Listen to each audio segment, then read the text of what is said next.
Here's boy bands, here's Mackers, here's Britney, here's Cola, here's pizza, here's TV, here's some rock, and some roller. Watch commercials, more commercials, watch Jerry, not Oprah.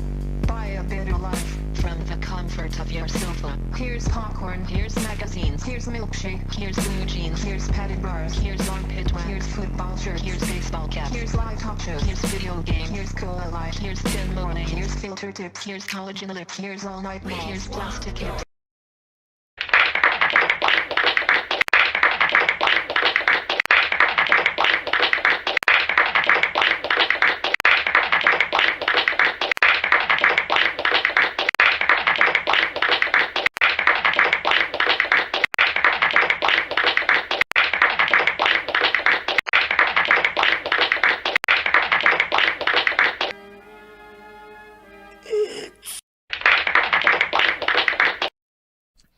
Again, we use that term nominal. That essentially just means that we're within the expected and appropriate range where we should be. So that all that means is that everything means that we're within the expected and appropriate range where we should be. So that all that means is that everything is going according to plan.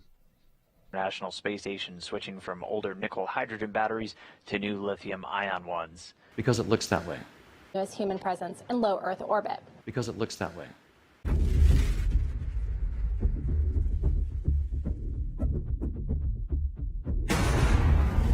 This unique orbiting laboratory.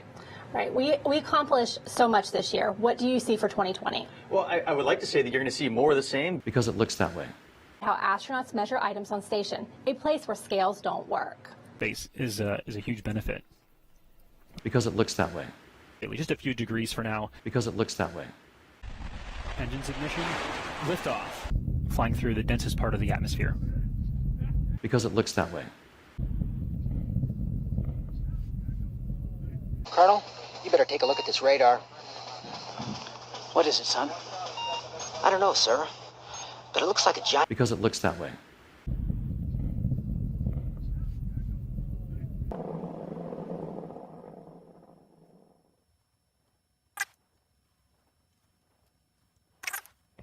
Because it looks that way. Vehicle supersonic. Means that we're within the expected and appropriate range where we should be. So that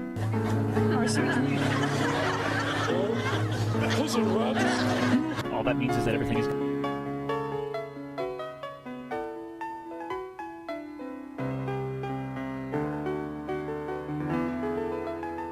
the year of the metal rat. Because it looks that way. There's a pose for you right there. Right now, we only can fly in Earth orbit. That's the farthest that we can go. The kinds of technologies that we're testing going beyond low Earth orbit. Beyond low Earth orbit. Oh yeah, I can do that one. Because it looks that way.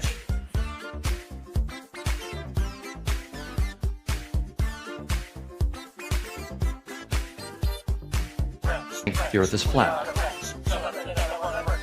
So, but could I be wrong? Could I be misinterpreting the nature of my perceptions? We have misinterpreted our perceptions before. We used to think the Earth is flat. We used to think the Earth is flat. Think the Earth is flat in that desktop. We used to think that the Earth is flat because it looks that way.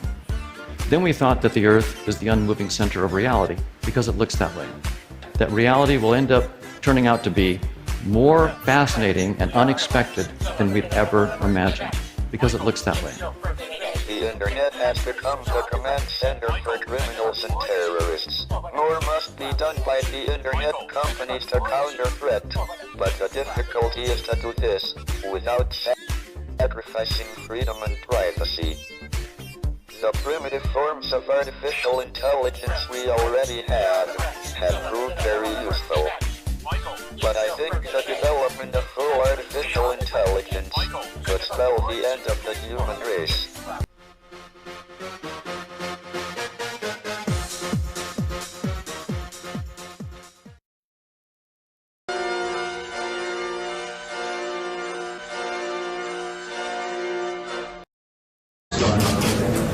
anybody, you put that slide back to me. Does anybody believe this number? Does anybody believe this number? You saw more? And this is why... Eggs on television. COVID-19! Does anybody believe this number? Does anybody really believe this number? This is why the reporting is so important. Does anybody really believe this number?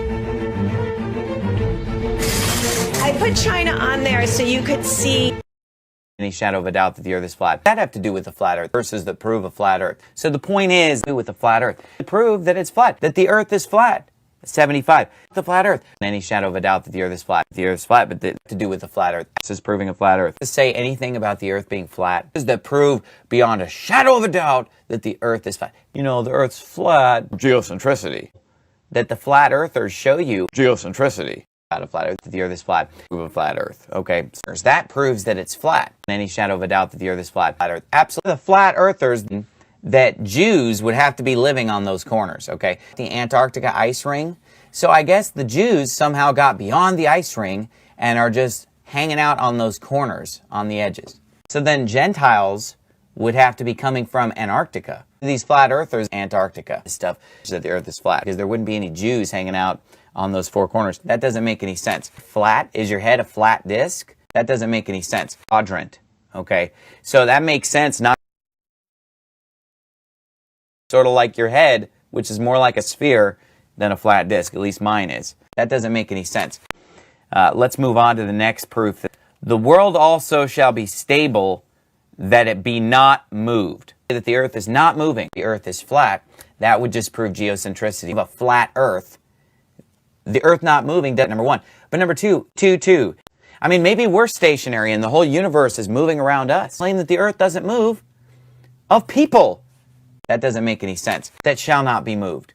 The Earth shall not be moved. That doesn't make any sense. Force. That doesn't make any sense. It's stable about the Earth. These flat Earthers, the Earth isn't moving. Force. Let's move on. Say that the ends of the Earth is somehow the edges of a flat Earth. Any shadow of a doubt that the Earth is flat. The word Earth, land Earth. Geocentricity. The Earth is a disc or a square that has, and that's where the flat Earthers, geocentricity. So about the Earth, teaching that the Earth is literally this flat disc sitting upon pillars. Up a flat disc of an Earth, this geocentricity. So this proves the Earth's flat. Still Earth, you know, teaches a still Earth. Pudo quedar tranquilo y nació al día siguiente. Mira el centro, clave, gol.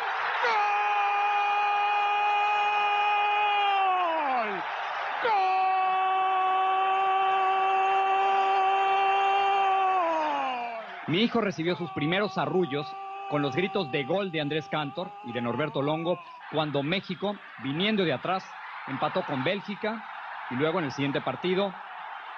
Meeting of the Flat Earth Society. It says it's flat. You looked around at this flat, beautiful land? I get to make balls out of it. So check this out. And then suck the balls. Very cool. Here you go.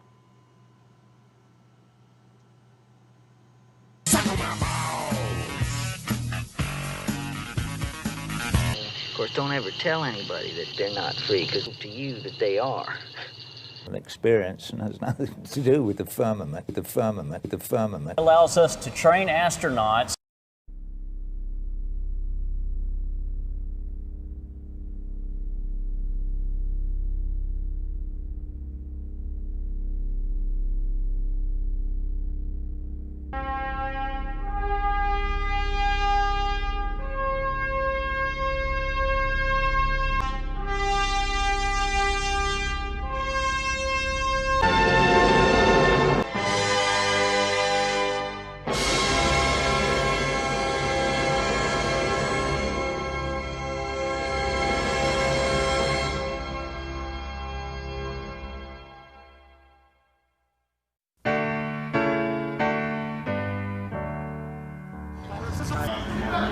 Flat Earth, like everything that's going on, that Kyrie Irving thinks the world is flat.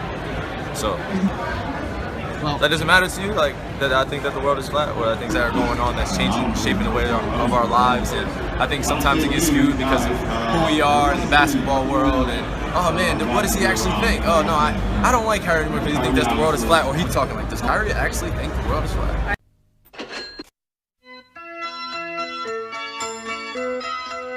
The Earth is flat. No, it's not. Yeah, it is. No, it's not. Yes, it is. No, listen. It's not. There's 3 ways to manipulate the mind: what you read, what you see, and what you hear.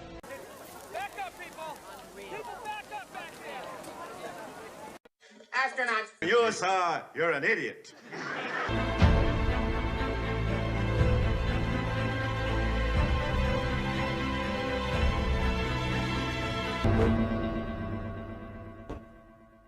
And I show you how deep the rabbit hole goes.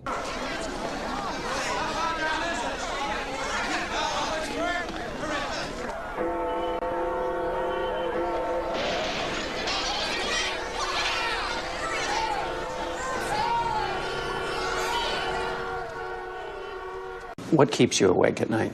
Nothing. I keep other people awake at night.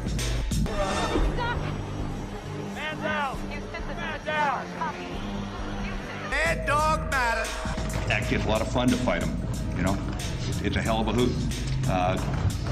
It's fun to shoot some people. I'll be right up with you. I like brawling.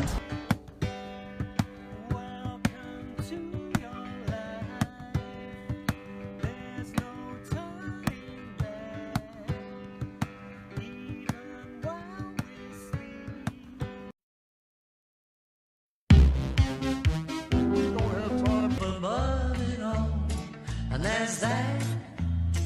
Unless the world is flat. Unless the world is flat. Unless the world is flat. Back in, brakes loose just like on snow. Come on back, John. Hey, the deck is running. Maybe Flat Earth.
And the vision shall be huge and black, and the eyes thereof red with the blood of living creatures.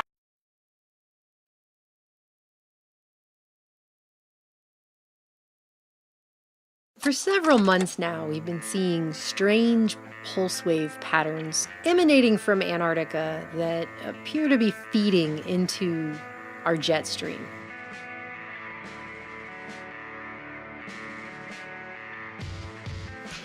And there are a lot of theories about what's really going on down there because for all intents and purposes, most of Antarctica is closed off to the general public.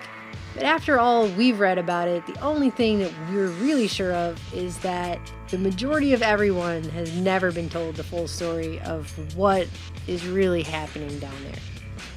But this is something we came across during our research for the Antarctica video that we put together. It's another breadcrumb we've been left with. What people don't realize today about weather modification and control is that this was something being openly discussed and widely celebrated during the Cold War, especially in the late 50s and throughout the 60s. Full control of the Earth's climate was an openly stated goal right alongside space travel when they first started talking about all these things that they were going to be able to do after World War II. Walt Disney even made one of his propaganda films about it. In the world of tomorrow, weather control will enrich and safeguard our daily lives. On the ground, chemical cloud seeders begin to work the two storm areas. Robot planes seed the clouds from above.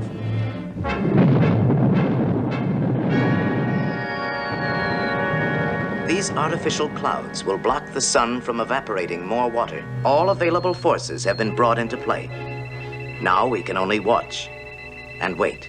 By the 1957-58 geophysical year, which centered around internationally cooperative Antarctica-based research, at least 4 dozen weather research stations were being operated in Antarctica by 11 different nations. And in reports on the findings of the geophysical year, Antarctic scientists were announcing a new belief that the whole world's weather is a single closed circuit.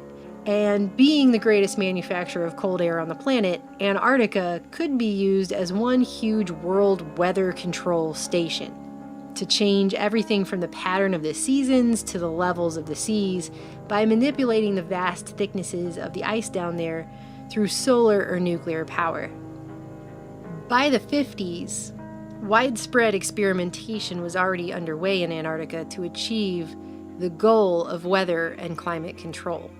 Dr. Harry Wexler is still considered one of the preeminent meteorologists of the 20th century. The MIT-trained director of research at the U.S. Weather Bureau and chief U.S. scientist of the 57-58 International Geophysical Year in Antarctica had already come up with several ideas about how governments and militaries could control the planet's weather.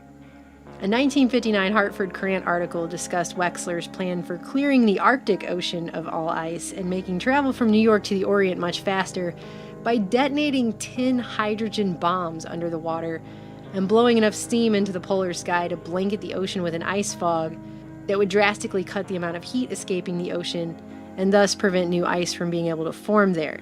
But he was worried the plan would actually drown many famous ports across the world and throw the whole planet into a new ice age, so they weren't sure if they wanted to do it or not. Wexler also discussed firing off hydrogen bombs to rip hurricanes apart and launching a fine powder into equatorial orbit like the rings of Saturn around Earth to shade it from the sun.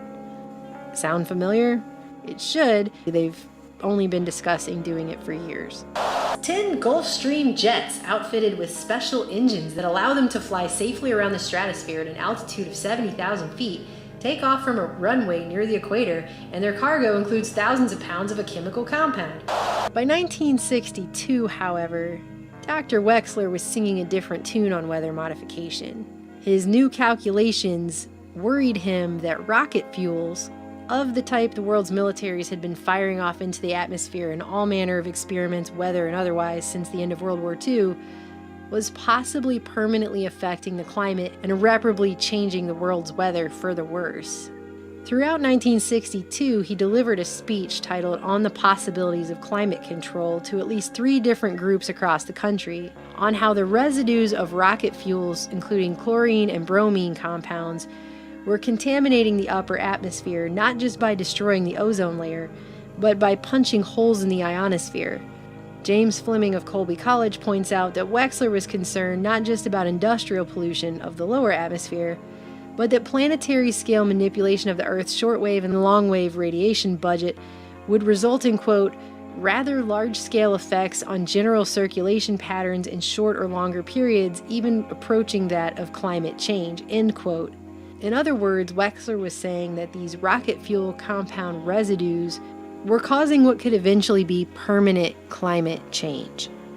And by the way, as Fleming points out, our modern history of ozone depletion only really dates back to the 70s. That's when they started talking about that as being an issue and a problem that we were facing. It's also a good time to point out that by 1962, when Wexler was saying this, the U.S. military, USSR, and others had been not only detonating rockets in the atmosphere for various science and military experiments, including hundreds of sounding rockets from Antarctica, but they were also reportedly blowing up nuclear warheads in the upper atmosphere, including top-secret high-altitude nuclear testing operations Hardtack and Argus in 1958, and Operation Fishbowl, which had just begun in 1962 when Wexler began making these claims. Wexler noted that the effects could be temporary, but he also said these compounds could be left behind as a catalyst that could cause permanent climate and weather changes.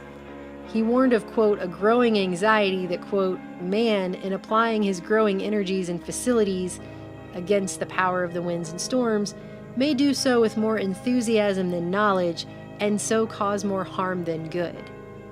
There had also been some suggestion that the world's militaries could use this kind of knowledge to wage geophysical warfare by purposefully attacking the ozone layer over an enemy country. Wexler spent 1962 warning against man's attempt to control the climate and the weather, and that rocket fuels could be doing irreversible damage to the planet's climate. This was a man who was sitting on every relevant scientific advisory board on weather and weather research that the U.S. had at the time. He was working alongside the likes of John von Neumann, and he'd been writing papers on weather control for JFK. So he knew what he was talking about, or at least he should have, and now he was publicly warning against one of the U.S. military's biggest stated goals and biggest justifications for the scientific takeover of Antarctica, where the majority of rocket launches and weather experimentation was taking place at that time. Wexler obviously told the DoD all about his concerns because he was quoted in the Daily Press in February 1962 as saying, "The most heartening thing is that the Department of Defense has ordered an investigation of the possible side effects. These fuels are so new that no one knows much about their effect." Sadly, though, that speech on the possibilities of climate control that he gave in 1962, warning about the potentially permanent negative effects of detonating all these rockets and bombs off in the Earth's atmosphere, and what that was doing to the world's weather and climate, would be the last speech that Harry Wexler would ever give. In August 1962, Dr. Harry Wexler suffered a heart attack at the age of 51 while on vacation in Woods Hole, Massachusetts, and died at a Boston hospital a week later. That speech would have normally been published, but due to his untimely death, it never was. A 1962 publication titled Antarctic Research, which includes papers presented to the 10th Pacific Science Congress and bears Wexler's name as editor, was published posthumously in 1962 and features a memorial about him, but makes no mention of his startling findings earlier that year. Even more curious, the first international symposium on rocket and satellite meteorology was held in April of 1962 when he was still alive, and was organized in part by him. Surely he had mentioned his findings there at that symposium, except nothing about his speech or his comments on this matter is mentioned in the final publication of the symposium, which also bears a memorial to Wexler. Eerily, a Rand Corporation man paraphrases Wexler's remarks on opening the symposium regarding man's endeavor to push higher into the atmosphere with his instruments. It's unbelievable that Wexler would not have mentioned the fact that he discovered those very instruments could be permanently screwing up the Earth's climate at that symposium. Weather modification experiments continued unabated, as did rocket and bomb tests. The year after Wexler died, and the day after JFK was assassinated, it quietly came out after multiple government denials that a nuclear weapon had been fired in supposedly peaceful Antarctica, for reasons the public was never told. The National Academy of Sciences that same year appointed a panel on weather and climate modification to, quote, undertake a deliberate and thoughtful review of the present status and activities in this field and its potential and limitations for the future. The following year, in 1964, the director of National Science Foundation announced the appointment of a special commission on weather modification, and by 1966, NASA Administrator Homer Newell completed a report to the Interdepartmental Committee for Atmospheric Sciences titled A Recommended National Program in Weather Modification, which advocated direct modification of the weather to include lightning suppression efforts, which, if you think about it, just seems like a really bad idea that would disrupt the electrical balance of the atmosphere, and that's just for starters.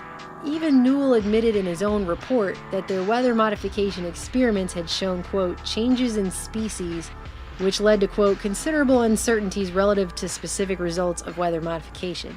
In other words, all of the stuff that the Club of Rome began blaming on the rest of us in the 1970s, everything from ozone depletion to climate change to negatively impacting the flora and the fauna, can also be traced back to widespread government weather modification experimentation and military rocket and nuclear bomb testing dating back to the 50s and 60s and warned about by Dr. Harry Wexler just before his untimely death in 1962. Today, we see things like this. Buildings have collapsed. There are reports from New Orleans of people trapped in buildings that have come down around them.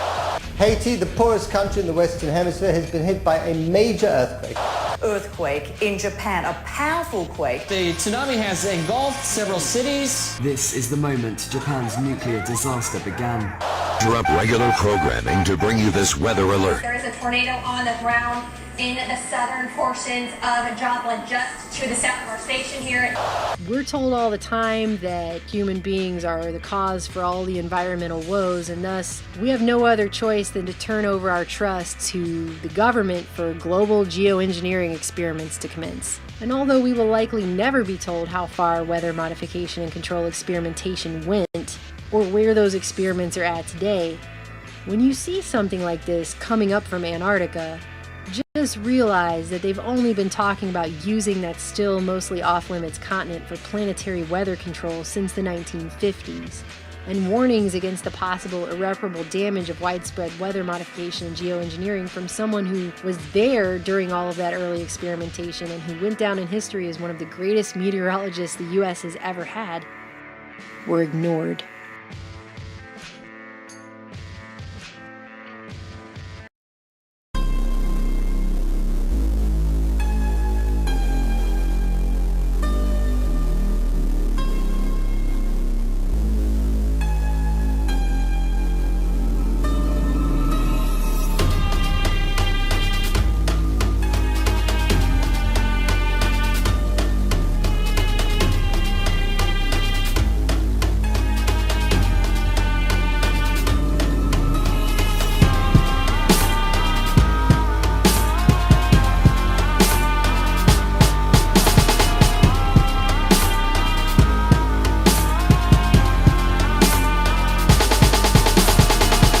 Time we find out what's real. Take the red pill and face our enslavement. But don't nobody wanna say shit. Without y'all, man, I can't do a thing and I hate it. Yo, there's gotta be a way we can change this and expose those who remain nameless. Illuminati agents, assailants with knowledge handed down from the days of the ancients. Got us living like vagrants, under surveillance while we're working for these minimum wages. Then go back to our cages, where we're late making payments on a regular basis. And just watch entertainment, where they could just rub the shit all in our faces. I'm so sick I can't take this, so I'm looking for ways to escape from the matrix. It seems death is the only option, but that doesn't mean I'm pulling out my shotgun. My body's locked up, but my mind is sovereign. I feel a little better being free of the doctrine.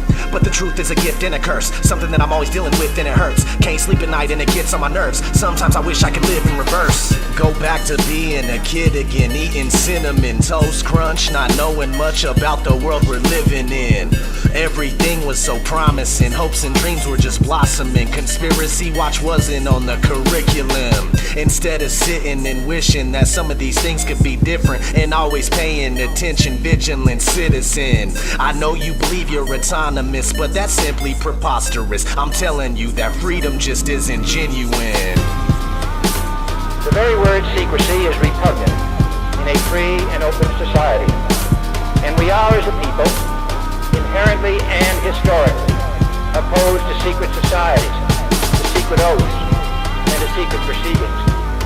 We decided long ago that the dangers of excessive and unwarranted concealment of pertinent facts far outweighed the dangers which are cited to justify it. In this present crisis, government is not the solution to our problem. Government is the problem. And everybody gets mad at me for looking for the truth, it's so sad to see. But that's just the way that it has to be. ODDTV, blasphemy. I guess your brain doesn't have the capacity to understand that freedom is a fallacy. You'd rather stay in the herd mentality and keep going in your false reality. Humanity is going in the wrong direction. Insanity we have down to perfection. No consciousness and a lost perception. Are we ever even gonna start reflecting?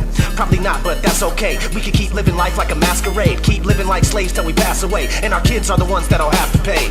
We'll keep on going right down the drain till we're hollow drones. We walk around like some zombies and can't get off our phones. It's got me feeling like I'm the only one all alone, and wishing there was a new place that I can call my home. But since there isn't, I'm still right here and I'm dealing with it.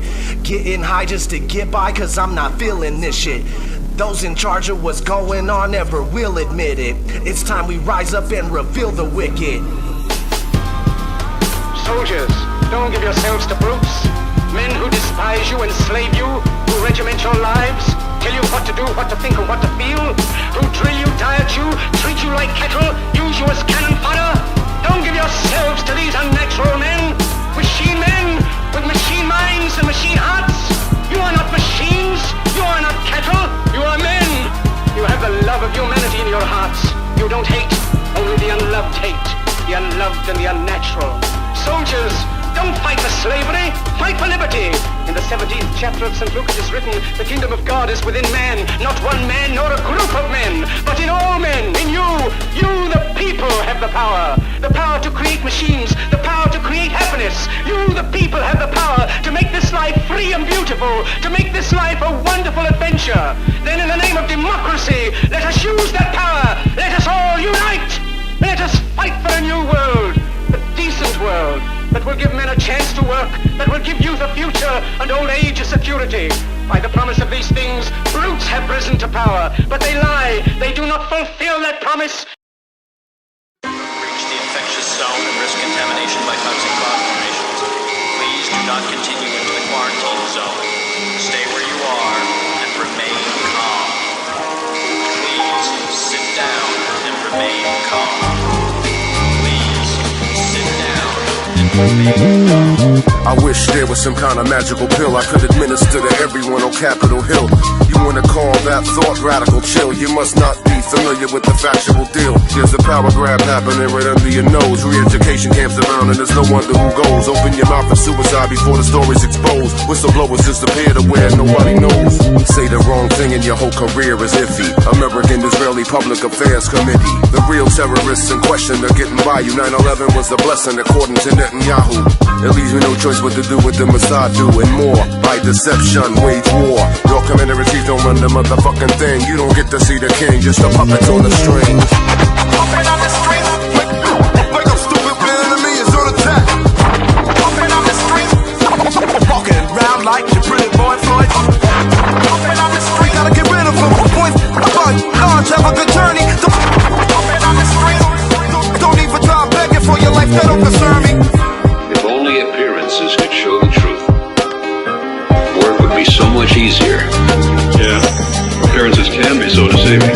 Stone masters, skilled the craft, carved and built out of skills, Spartan heart and the tartan kilt. No strings attached, mind control, puppetry pals, kings of tech and influence from up in the towers. We search for tools of knowledge and wisdom, but are shaped by church or school, college and system. Follow, swallow, mimic, copy, learn and listen. Rules, boundaries, conservatism, determinism. Archaic games, and so many are played, lined up in a charade in a penny arcade. The workforce, a business, tax and bankers' wet dream, forced to work within this axial blanket extreme. Oiling the cogs, we can't dodge the machine. At war with the dogs because God's in a dream. We sit on the train, Mr. Citizen plane, a whisper faint, just a spit in the rain, riddling brain. Look at the fleet we've become, meat puppets marching to the beat of a drum. Forbidden things, we actually carry the dead. Hidden strings with actions of a marionette. It's dictatorship, an unforgivable prison. True scissors, wood chipper or invisible prison. Invisible prison, invisible prison, invisible prison.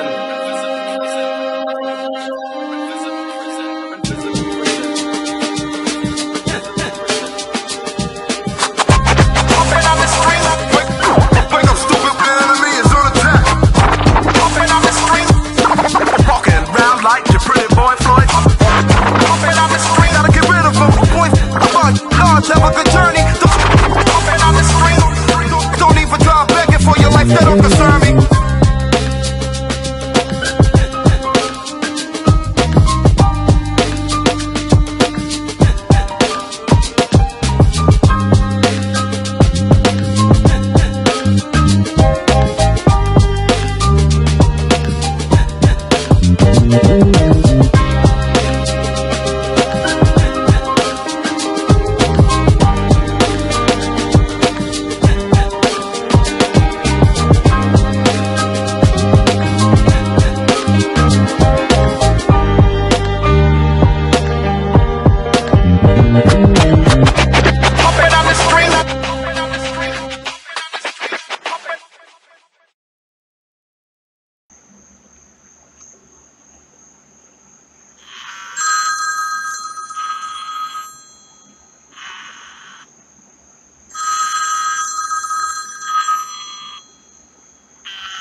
I don't like you anymore.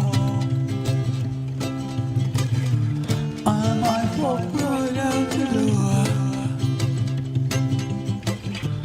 I don't feel the way I used to about you.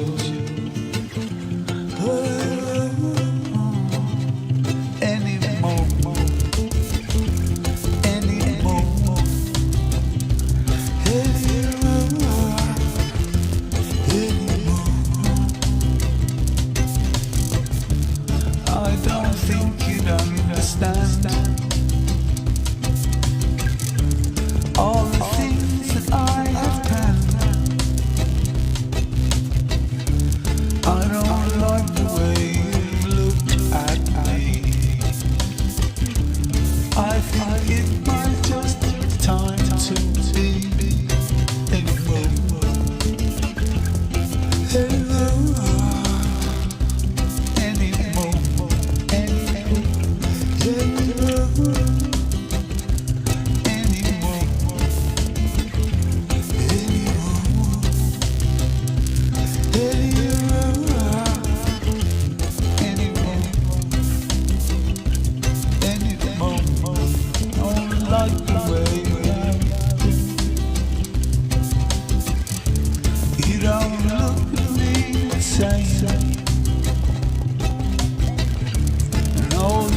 I felt is gone. I don't know if I'll remain anymore.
I don't like you anymore.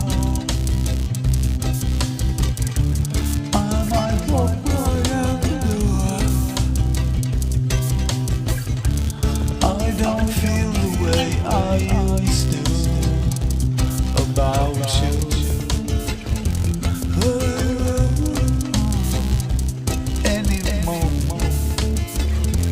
Anymore.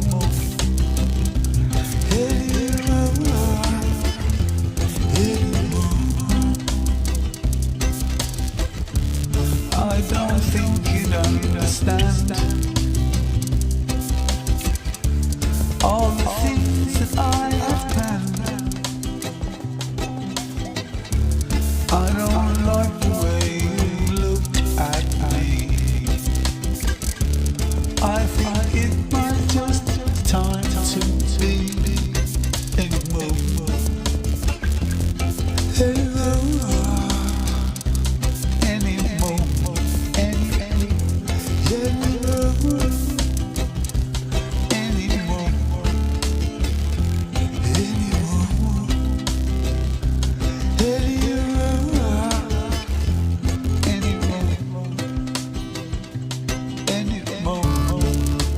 Like the way I do. You don't look at me the same. And all the love I felt is gone. I don't know if I'm anymore.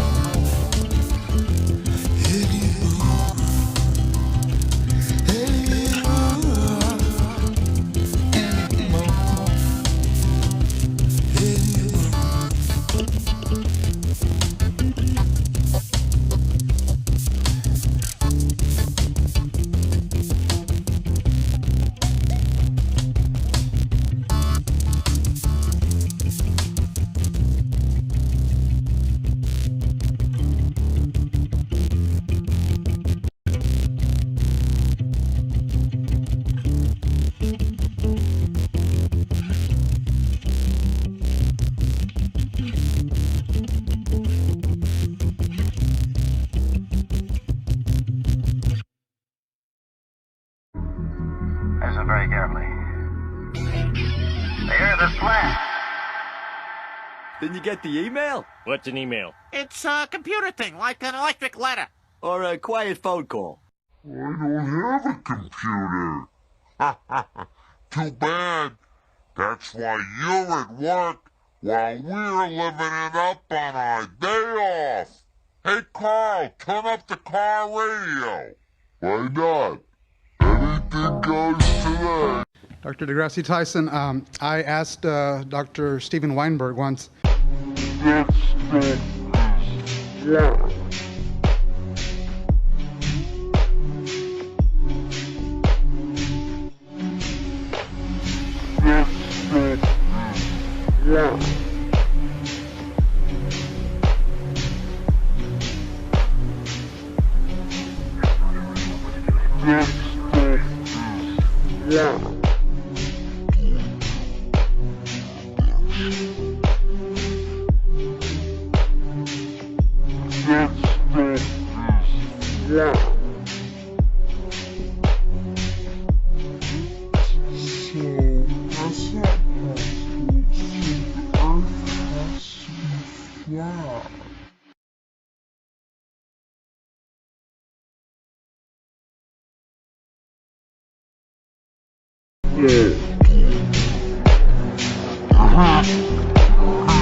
I understand you flew here from Sacramento, so were you able to confirm that the Earth is flat on that airplane? It did look flat out of my window, but I wasn't able to measure it. You measured it? No, I have actually done that, though. I've taken a little... of the Earth that none of us has ever seen. It's flat as a board, of course. Anybody who denies that there's something wrong with them. Rueful fact. Many polluted, under-polluted skies, but they all rise in the east, they all set in the west. And then, in the daytime, we do something else. They somehow do. This is the geocentric. Can draw this conclusion, but I think it's clear, because think about it. We do, not only that, what other animal? We, moon, son of the moon, what other animals? The moon.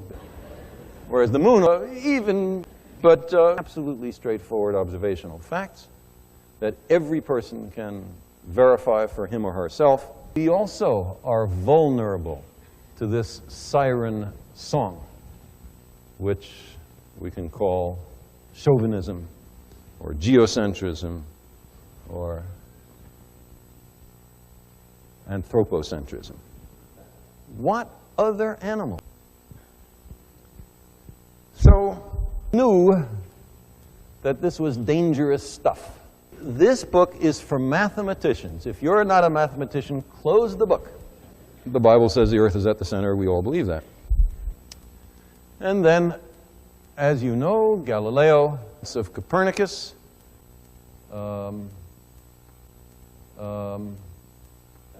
what other animal?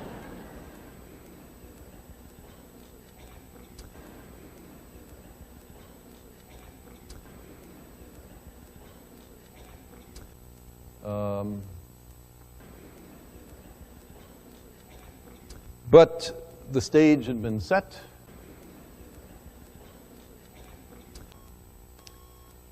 I think there's a lot of evidence that we are all geocentrists about our language. Sunrise. I was up before sunrise. Sunset. It was a gorgeous sunset. But the sun isn't rising or setting. The earth is turning.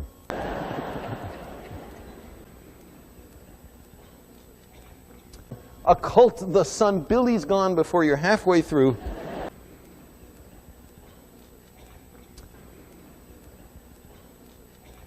Most Americans do not know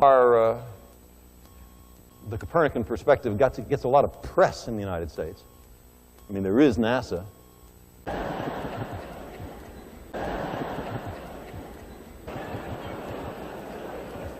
We do.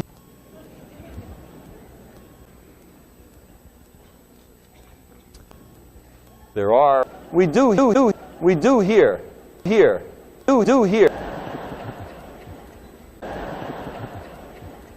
And in China, you can see where there isn't a NASA and where the television programs are much less sophisticated.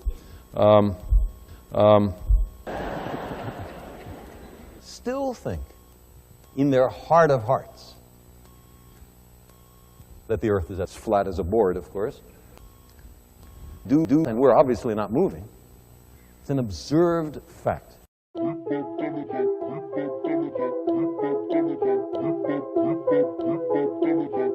Is the earth flat?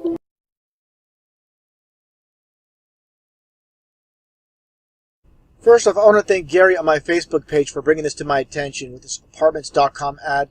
NASA doesn't give us any time to take pictures. They just assume to avoid it. And I reminded me about it today, so I thought I'd do a quick video on this. What's taking place is pretty obvious. They're trying to get into the subconscious mind with all these subliminal messages about the flat earth with the firmament or the dome above. By the way, just take a look at this woman's hand position. Obviously a Masonic hand sign.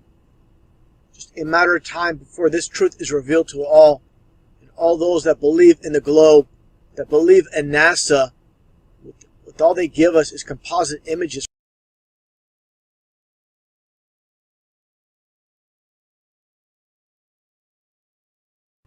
But for some reason, they are so sure that we live on a spinning ball that's traveling 66,600 miles an hour around the sun. Give me a break. Anyways, I'm going to play the video now. Just take a look. So, elaborate. When you have apartments to fill, strategy is mission critical. I need a renter like this fella. This lady, she has got pizzazz. This is also unnecessary. You should list on apartments.com. It's free, it's easy, and we have millions of renters. Watch this. It's raining renters. No. Sorry. I'm a certified rainmaker. University of Port-au-Prince, 74. Change where you list your apartments. Change the world. It's also... Well, you can see here, kind of mockery too, like they're acting like they're playing gods, making it rain and whatnot. And again, it's just a matter of time before the flat earth with the firmament is known to all, and it won't be a secret.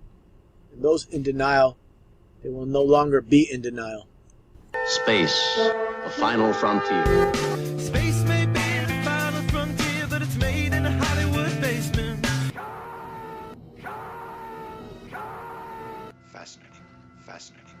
Fascinating. Astronauts to the moon. The Force can have a strong influence on the weak-minded. First off, I want to thank Gary on my Facebook page for bringing this to my attention with this apartments.com ad, as well as Bells44. She also reminded me about it today. So I thought I'd do a quick video on this. What's taking place is pretty obvious. They're trying to get into the subconscious mind with all these subliminal messages about the flat earth with the firmament or the dome above. By the way, just take a look at this woman's hand position. Obviously a Masonic hand sign. Just a matter of time before this truth is revealed to all. And all those that believe in the globe, that believe in NASA, with all they give us is composite images.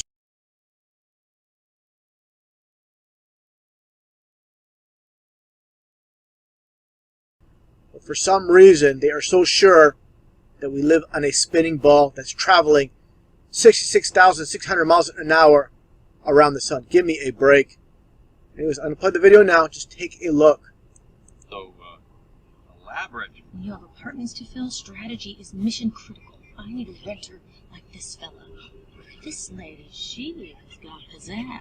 It's also unnecessary. You should list on apartments.com. It's free, it's easy, and we have millions of renters. Watch this. Raining renters. No. Sorry. I'm a certified rainmaker. University of Port-au-Prince, 74. Change where you list your apartments. Change the world. It's also... you can see here, kind of mockery too, like they're acting like they're playing gods, making it rain and whatnot. And again, it's just a matter of time before the flat earth with the firmament is known to all, and it won't be a secret.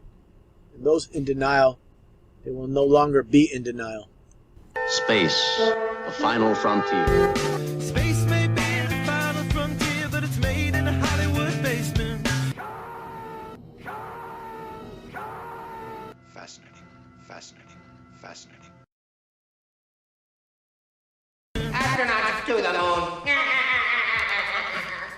The Force can have a strong influence on the weak-minded.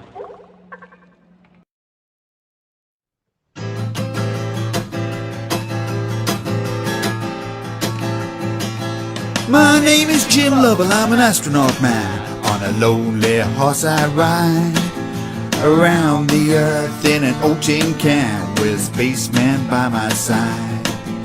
Before you know it, we'll be out on the moon, being all heroic, well that's just what we do. We were riding along when we heard a big bang.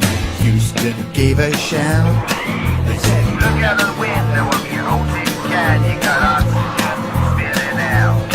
You got a couple of hours till you run out of gas and then you patch it up. What a pain in the ass, he said, Jimmy, gotta get us out of this. We know you're not prepared for this. You gotta do some rocket surgery to recreate the atmosphere. But I am getting out of here tomorrow, Apollo 13. My name is Jim Lovell, I'm a regular guy. I don't ask for no special thanks. I'm just an ordinary hero in a certain light. I look a little like Tom Hanks. My co-pilot Jack Swigert sometimes gets mistaken for the Hollywood actor Kevin Bacon, but I think there's at least 6 degrees of separation. But anyways, there's this big old oxygen leak that wants to have us dead. And I was hired as a pilot, that's what I'm gonna do, but Houston wants something else instead. They say, I have plastic cup with a piece of string, pour some liquid paper over everything. Plug that hole with a big buck ball. listen up, Houston, I got news for you all. I did not sign up for this. I'm getting quite fed up with this. You got me doing rocket surgery to recreate the atmosphere, but I am getting out of here tomorrow, Apollo 13. Apollo 11, 8, 9, and 10 all went without a hitch. I didn't train for 40 years to be an astronaut, just to end up someone's bitch. That's how we lost the moon. I did not sign up for this. Forgive me if I'm sounding pissed. They got me doing bucket surgery to recreate the atmosphere, but I am getting out of here tomorrow. Apollo 13. Just another one of those flat earthers.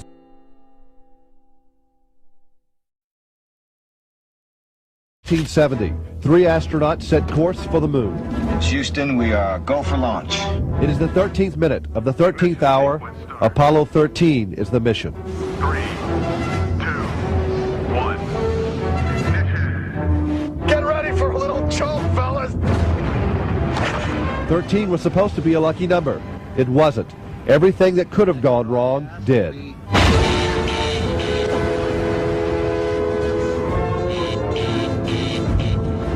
Houston, we have a problem. This is the true story of Apollo 13. Ron Howard directs, Tom Hanks, Bill Paxton, Kevin Bacon star. This was a brand of movie making that is so far removed from dressing in nice clothes and kissing a girl that, you know... that can be all right, too. That's not a bad gig when you can get that kind of work. I was a little boy in Alabama. I remember laying on the grass on those summer nights and looking at the moon and see if I could see somebody up there. Did you ever do that when you guys were? You bet, yeah. Sure. I had binoculars during Telescopes. Apollo 11 trying to see shadows, or maybe I thought maybe I could see a black dot go across the face of the moon. That'd be the command module. Saw a shooting star, maybe you thought it was an astronaut passing by or something. I remember seeing satellites, though. You could see satellites go across the sky, and that was a big treat. Let's get that hatch button. The limb might have been hit by a meteor. Odyssey, we need a confirmation. What systems do you have down? Houston, we have a main bus A undervolt. Econ, what's your data telling you? It's reading a quadruple failure. That can't happen.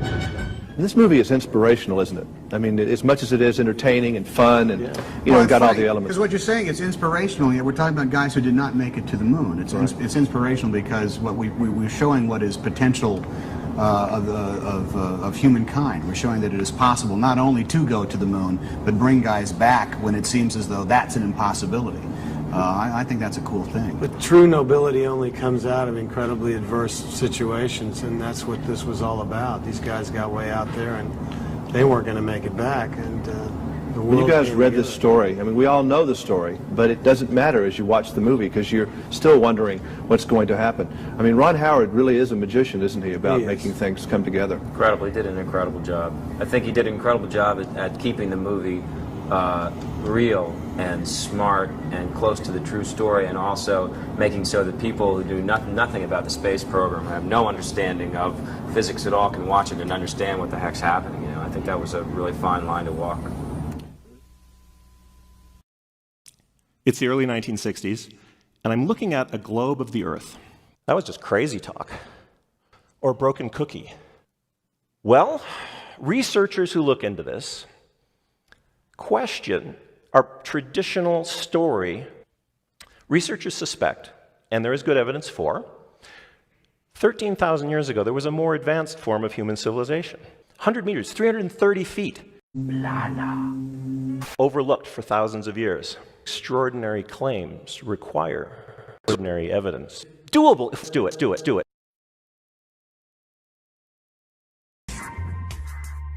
Picture a rainbow. Ask not why. If you're watching this video, it's safe to assume that you are a truth seeker and not merely a believer. So obviously, you're here looking for the truth. But what is the truth? How far deep does the rabbit hole go? Many people claim to have the truth, but few have actually defined it. According to Webster's dictionary, truth is defined as the real facts about something, the things that are true, the quality or state of being true, a statement or idea that is true or accepted as true. Now picture a rainbow. Ask not why. As grammar dictates, the truth is comprised of not only the facts of the matter, but can also be the acceptance of something as true. Therefore, it is apparent that truth is not only objective, but also subjective in nature. Now picture a rainbow. You can clearly see the entire spectrum of colors in front of you. Or can you? A person with color blindness has trouble seeing red, green, blue, or mixtures of these colors. The most common type is red-green color blindness, where red and green are seen as the same color. Now imagine trying to explain the rainbow to an individual who simply cannot see the colors. Is it a moral failing on the part of the colorblind person? Or is the individual simply working with a different data set and interpreting reality in a different way? And what happens when the collective belief of the colors makes the colors true, even to someone who cannot process the data themselves? Now imagine if the entire world was colorblind and you were one of the few who were able to see the colors. Would you succumb to the collective that the world is black and white? Would you go on a crusade to try to show the world the colors? Would you point your finger in their face and call them names because they refuse to see the truth? So again, I ask you the question, what is truth? To the colorblind individual, the truth is that the reality is black and white. To you, reality is full of color. What has changed in this situation? It's only a matter of perspective.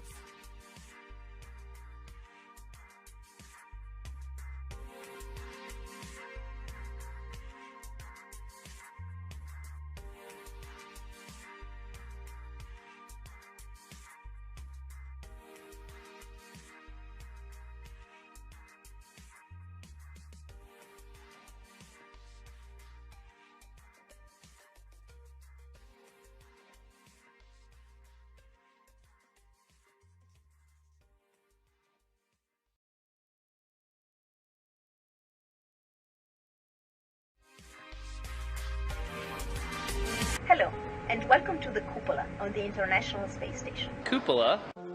You've actually built it. Yes.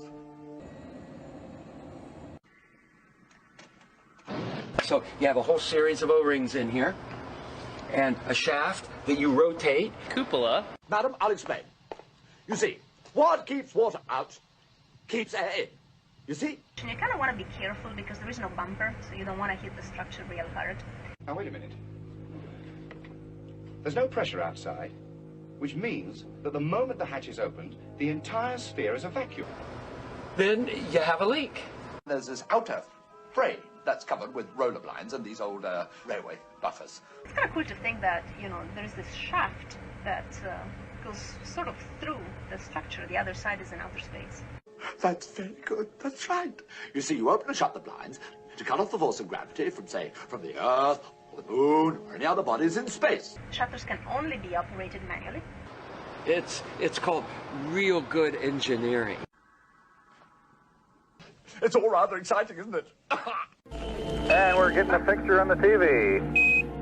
This is an Apollo spacecraft designed for elliptical orbit of the moon. But there is more going on in television than what you're seeing in prime time. A lot more.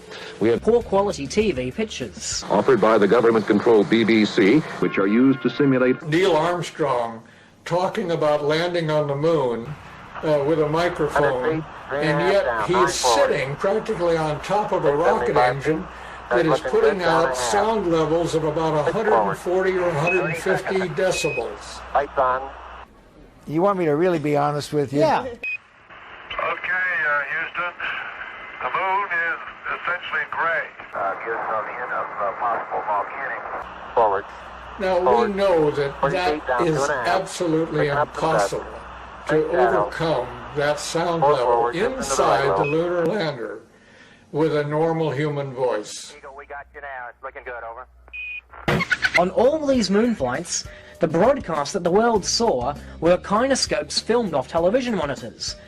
General, what you see on these screens up here is a fantasy, a computer-enhanced hallucination. There's nothing to indicate a simulation at all. Everything's working perfectly.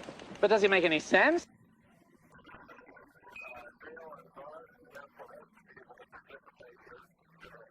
Whatever pictures and sound were distributed to the public were strictly controlled and previewed by the federal government. There is more going on in television than many people would believe.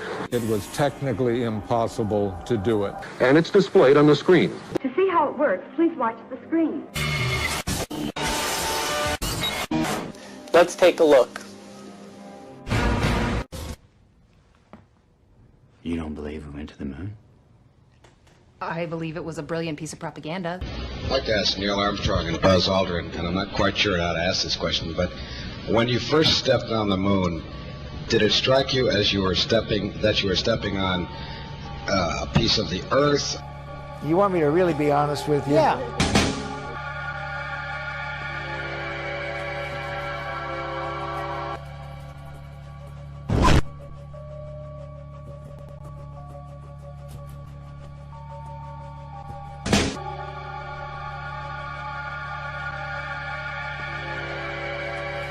Millions of people watched on television. $60 million each. That Neil Armstrong guy, have you seen him on the talk shows? Neil Armstrong, you mean the first man to walk on the moon? Talk about a fish story. Yeah. These two photos seem to have the same mountain backdrop. Yet, the lunar module is only present in one of them. Seemingly impossible, since the LEM never moved and its base remained even after the mission. We see the ascent stage suddenly pop up without any exhaust plume whatsoever, as though it were jerked up by a cable. Man, and they're buying it. We had difficulty guessing how far the hills out on the horizon might be. The peculiar phenomenon is the closeness of the horizon due to the greater curvature of the moon than we have here on Earth, of course 4 times greater. NASA could have covered it up. This will never fly. Why do you have to build such a full-scale model? Hang the drink the astronauts took to the moon. Astronauts to the moon. A Zodrin. You're a coward and a liar and a thief. If you're going to somewhere that nobody has been before, you need to have a simulator which recreates that environment as closely as you can. 400,000 people may have worked on the program in total, but none of them had a need to know more than his own job required. The people who were making the rockets didn't know what the people who were making the spacesuits were doing, because they had no need to know about that. Their job was to make the best models and the best simulation of the lunar surface that they could. And if we come up to this picture here, we see the 3 scales on which these models were built. We have here the whole moon as one unit. It stands about 20 foot high. We have here behind it a section of the surface of the moon. You'll notice it's curved. And here we have a more detailed section of the lunar surface. I've contacted the manufacturers of the spacesuits, and they said there was no radiation protection built into the spacesuits, because I asked them if these same spacesuits could be used by technicians to go to Chernobyl or 3 Mile Island, because the nuclear reactors produce the same radiation as produced in space. They said no, not advisable, no protection. This is a simulation rig that was built. This is the command and service module of the Apollo program.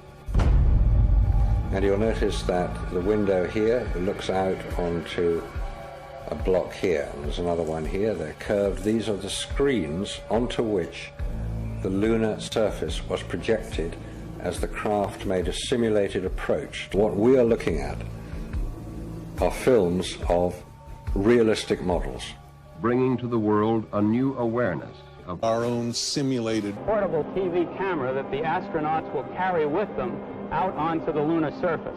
No sign of a blast crater is visible for any of the 6 lunar landings. And they're buying it. No! Does that mean that people on Earth will actually be able to see what's going on with this? They will see real-time television transmission. Complete and total fake. No blast crater beneath the lunar lander. Television is not the truth. These are the screens onto which the lunar surface was projected as the craft made a simulated approach. It's one small step for man, one giant Hoax for mankind. It never happened. with NASA's $40 billion budget into orbit. The entirely government-controlled press coverage. We'll use a smoke screen. Simulated mission. No one on Earth has seen such a sight. The lunar landings were actually filmed in Nevada's high desert. And the way that this film was created was by the use of models. There's nothing secret about the models. They exist. You can go and see them today. The models were very lifelike. Topographic features. They bend around small craters and big crater walls and things like that. There is one that is a life-size model. It's in Flagstaff in Arizona. It's 2 miles long, and it's an exact replica of the Sea of Tranquility. Why did NASA repeatedly fake lunar images? The plan to have the astronauts remain on Earth in secrecy and feed pre-recorded simulated data over the landlines to the guys at Houston, just as they had done during training. It's amateur night. Stop him, Harry. Что происходит? Останови его, Харри.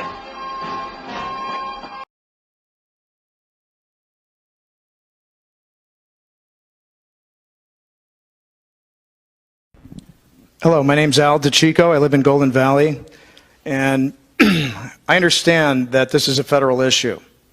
I understand that from speaking to the governor's office, that they cannot or will not even make a statement about this.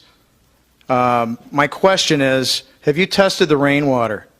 And if you haven't, have you seen the results of our rainwater tests? And also, are you aware that many of the people sitting in this room right here have very high levels of barium, aluminum, and strontium in their blood? People are getting sick and dying. And we want the ADEQ not just to give us a little speech today, but actually to maybe perhaps speak out against it if you know it's going on. And if not, I would suggest you do a lot more investigation. We've been doing it for years. So I'd like a comment on, 1, the rainwater, what's in it, and 2, what's in our blood. And if it's not coming from geoengineering, is it your responsibility to investigate that and tell us where it is coming from? Thank you. Does the ADEQ have the ability to take a position on this and investigate it further and find out where these toxic metals are coming from that are in our rainwater and in our blood? Thank you. Thank you. I am assuming you do have scientists in your organization. Is that correct? We do, ma'am. Thank you. My name is Michelle Arnett, and I'm from Bullhead City. And I'm one of the several who have had my blood tested because I was getting sick and I didn't know why. And I did go to my doctor, and he had some question on how to order these specific tests for heavy metals. And when the results came back and they were really out of line, he said he had never seen anything like it in his life, and he didn't have a clue what to do about it. And then the bottom line was, he said, I think you're just going to have to live with it, and I want to be healthy. So just out of curiosity, how many of you in here have had your blood tested? Raise your hands. Okay, thank you. Todd Howard from Kingman. I understand your skepticism, I really do. But I have a couple questions for you, not to come up against you, but to try to get your agency moving. The ADEQ? Yes, sir, ADEQ. Has a mission statement, does it not? It was created for a purpose. It does. Can you tell us what that is? If I can read it, I certainly can.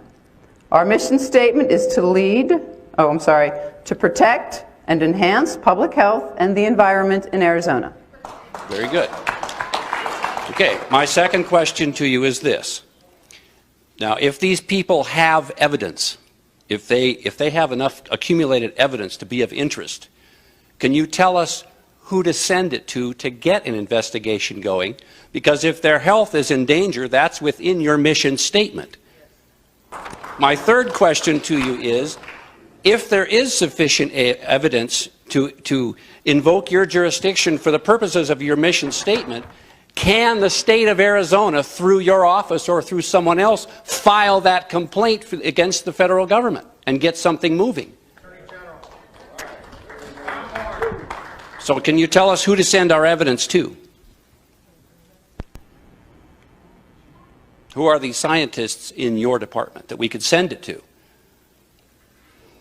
The problem is we have no jurisdiction over this issue, so sending it to our scientists won't help. We can't do anything. Why do you not have jurisdiction if your mission statement has to do with public health and they have evidence that their health may be being affected, not by engine emissions, but apparently by a deliberate spraying effort? When does your mission statement bring in your jurisdiction in the interest of the people of the state that you're apparently intended to protect? If you can't do that, what is the purpose of your department?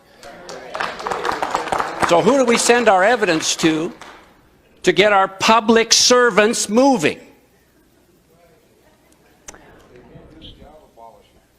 I appreciate you coming. I understand already, according to different newspapers, that pretty much you're here just to make some statement of jurisdiction. Even if you would admit that there is a problem coming from this type of environment, we're talking about the airplanes, you still couldn't do anything.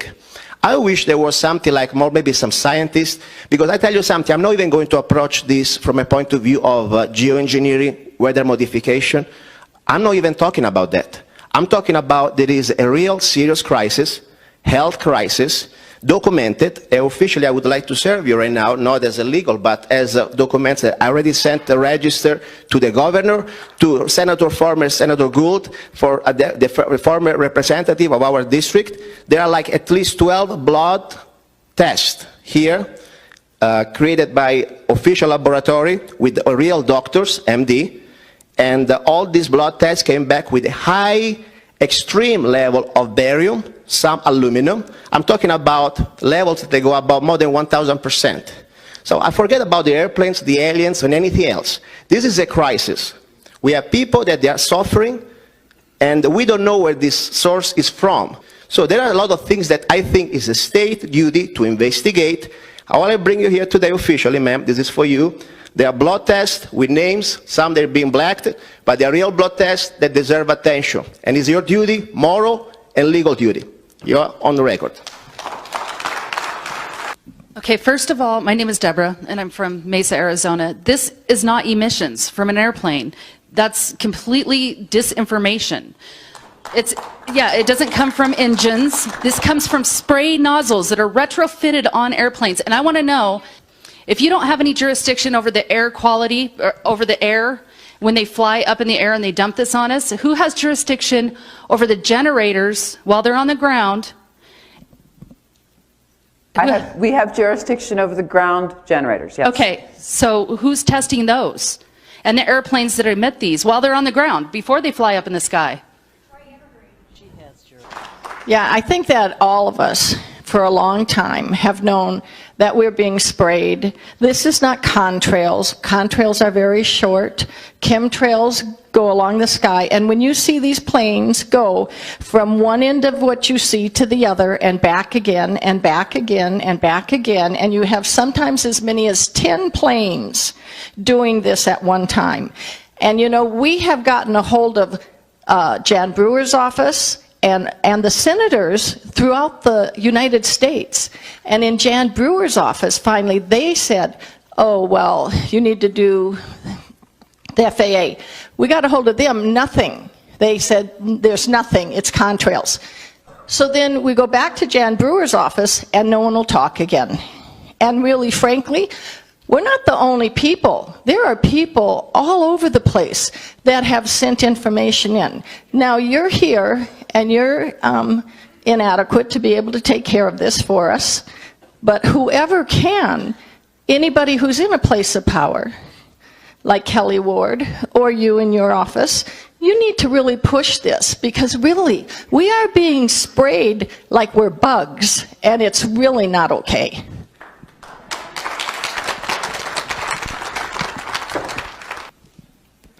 Libby Schneider, Lake Havasu. I moved to Lake Havasu 6 years ago, and 5 years ago I started seeing these chemtrails fly over. It's been constant since 5 years this fall. Okay, this is nanoparticle aluminum, barium, strontium. As Russell Blaylock says, it goes straight up your olfactory nerve into your brain. They're finding all kinds of rhinal disintegration, degeneration of our brain. We're breathing it in here. It's an irritant. The Navy has done, and the Air Force has done, nanoparticle exposure levels on rats. It causes pulmonary fibrosis, macrophage, inflammatory processes in our bodies. You're smirking the whole time here, telling us and just stonewalling us this entire time, saying you can't do anything. Our air is crap. You know, it was clear 5 years ago. Now it's a constant haze. We're breathing in this every single breath we take, all year long, all night long. This stuff is so small it cannot be filtered out of HEPA filters because we're a couple of orders of magnitude smaller than a HEPA filter.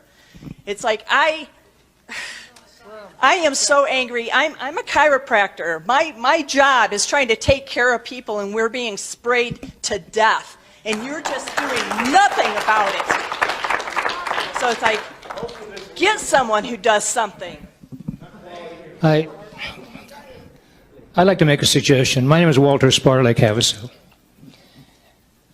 In Arizona, we are unique in that we have a group of scientists that can tell you, while this material is in the air with a spectrometer, specifically what it is as it's coming out of the back of the airplane, whether it's from spray nozzles or the engines. It's the best in the world. They have all the equipment there. We're a community. People do favors for each other. They will do a favor for you and do a spectral analysis of that. Now, the next step is very significantly more difficult because everybody knows the federal government is behind it, the federal government is doing it. I agree, you do not maintain subject matter jurisdiction over these kind of events with the federal government. The federal government does these things primarily under the guise of national security. I'm going to take you back a few years. When President Eisenhower left office, he said, beware of the military-industrial complex. Shortly after that, people started dying in San Francisco. Cancer. Cancer was an epidemic. Nobody realized cancer was communicable. Somebody sneezed next to you and you catch cancer. Really? The statutory time limit on when the government can keep secrets from the people is 35 years. 35 years later, it was revealed. They intentionally released radioactive material into the atmosphere specifically to count the death rate of people. It was done for a national security project. The project was, if an atomic bomb ever went off here, they wanted to find out what the fallout would do to all the people. The only thing, so all the people who died, I mean, after this was divulged, the people who were still alive were their family members, and they lost interest. I mean, over time, the government wins. They beat you through attrition. For the last 40 years, there has been a law in this country that very few people know about. And the law is going to sound stupid to you, but this honestly is the real law. If the President of the United States declares a state of national emergency, he and all of his people gain immunity.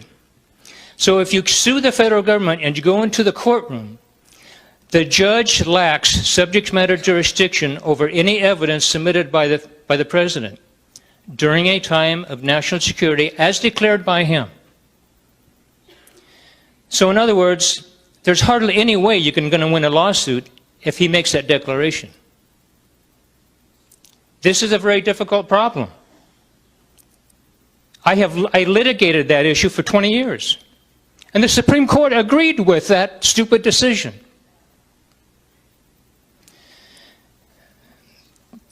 I have studied this for so many years. The only solution short of physical violence, the only solution I can come up with is you've got to get rid of all those stupid people in Washington, D.C. Your own opinion and personal thoughts. Working for a quality control agency, as you guys do, in Phoenix, when you go outside and you see You must see trails everywhere on certain days. What are your thoughts? Don't you think that, hey, something needs to be done with the air? Is this normal? My daughter did ask me about them the other day. She said it looked like a tic-tac-toe board.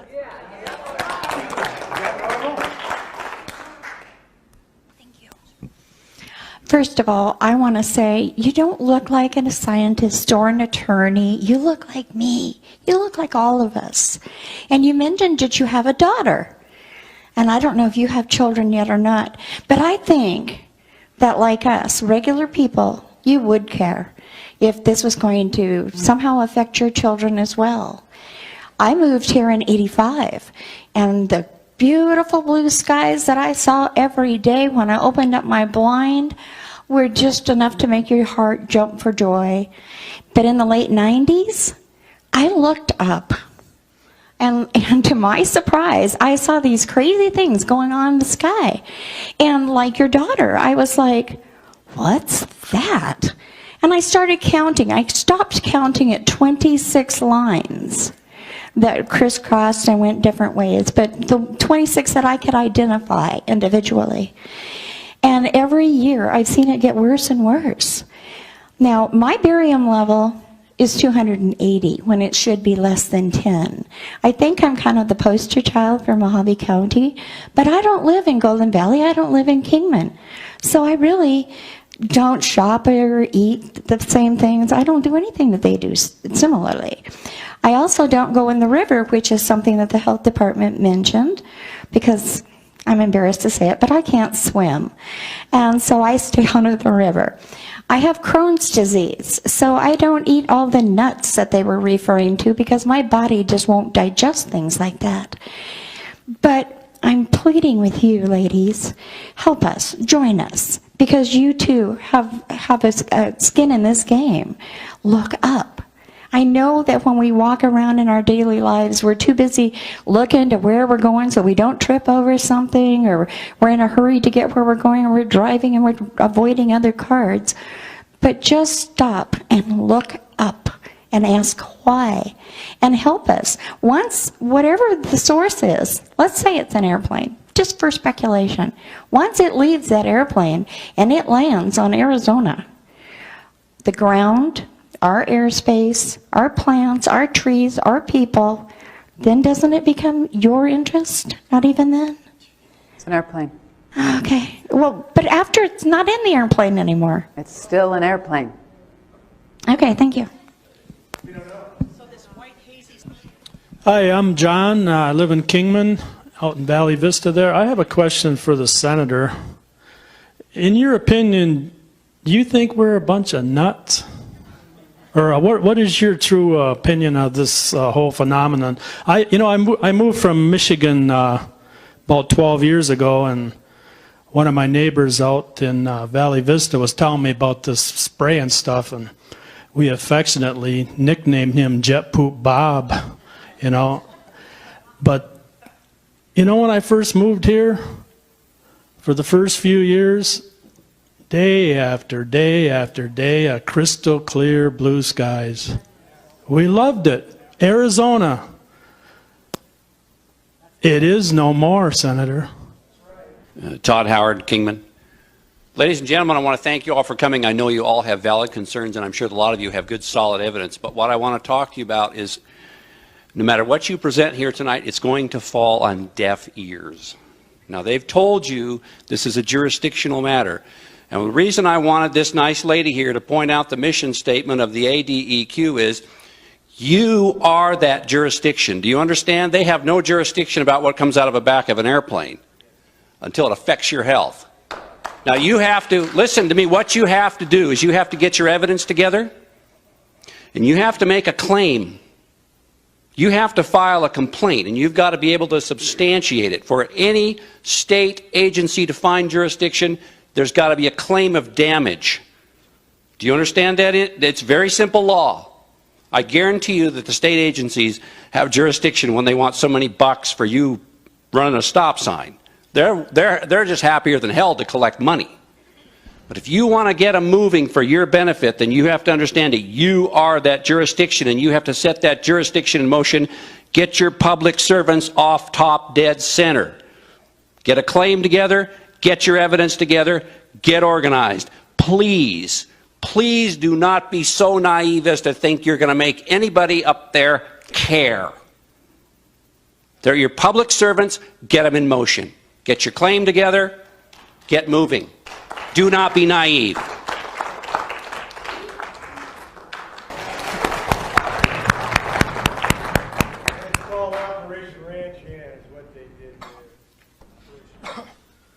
First, I'd like to make a plain statement of fact. No matter what anybody thinks, the United States Constitution is the supreme law of the land, and it will be obeyed by everybody, including the ADEQ. Next is a little bit of an opinion. We had hard questions here. I don't understand why the ADEQ would send somebody that looks more like a lawyer when we really need a scientist, maybe doctors, somebody that can answer the hard questions and not just shuffle us away and then you go on about your business. And the other thing is, this is a representative form of government, and we the people are the ones that you represent. And I'm not seeing a real good job being done. I hope we don't have to remind everybody the last voice is us, and we are ruled by the consent of the governed. And if we don't start getting back a little bit closer to what the people want, we may have to remove that consent and even remove some of the public officials that represent us. I do appreciate Kelly Ward for taking our questions, but how about if we do this again, we get a little bit more serious about it.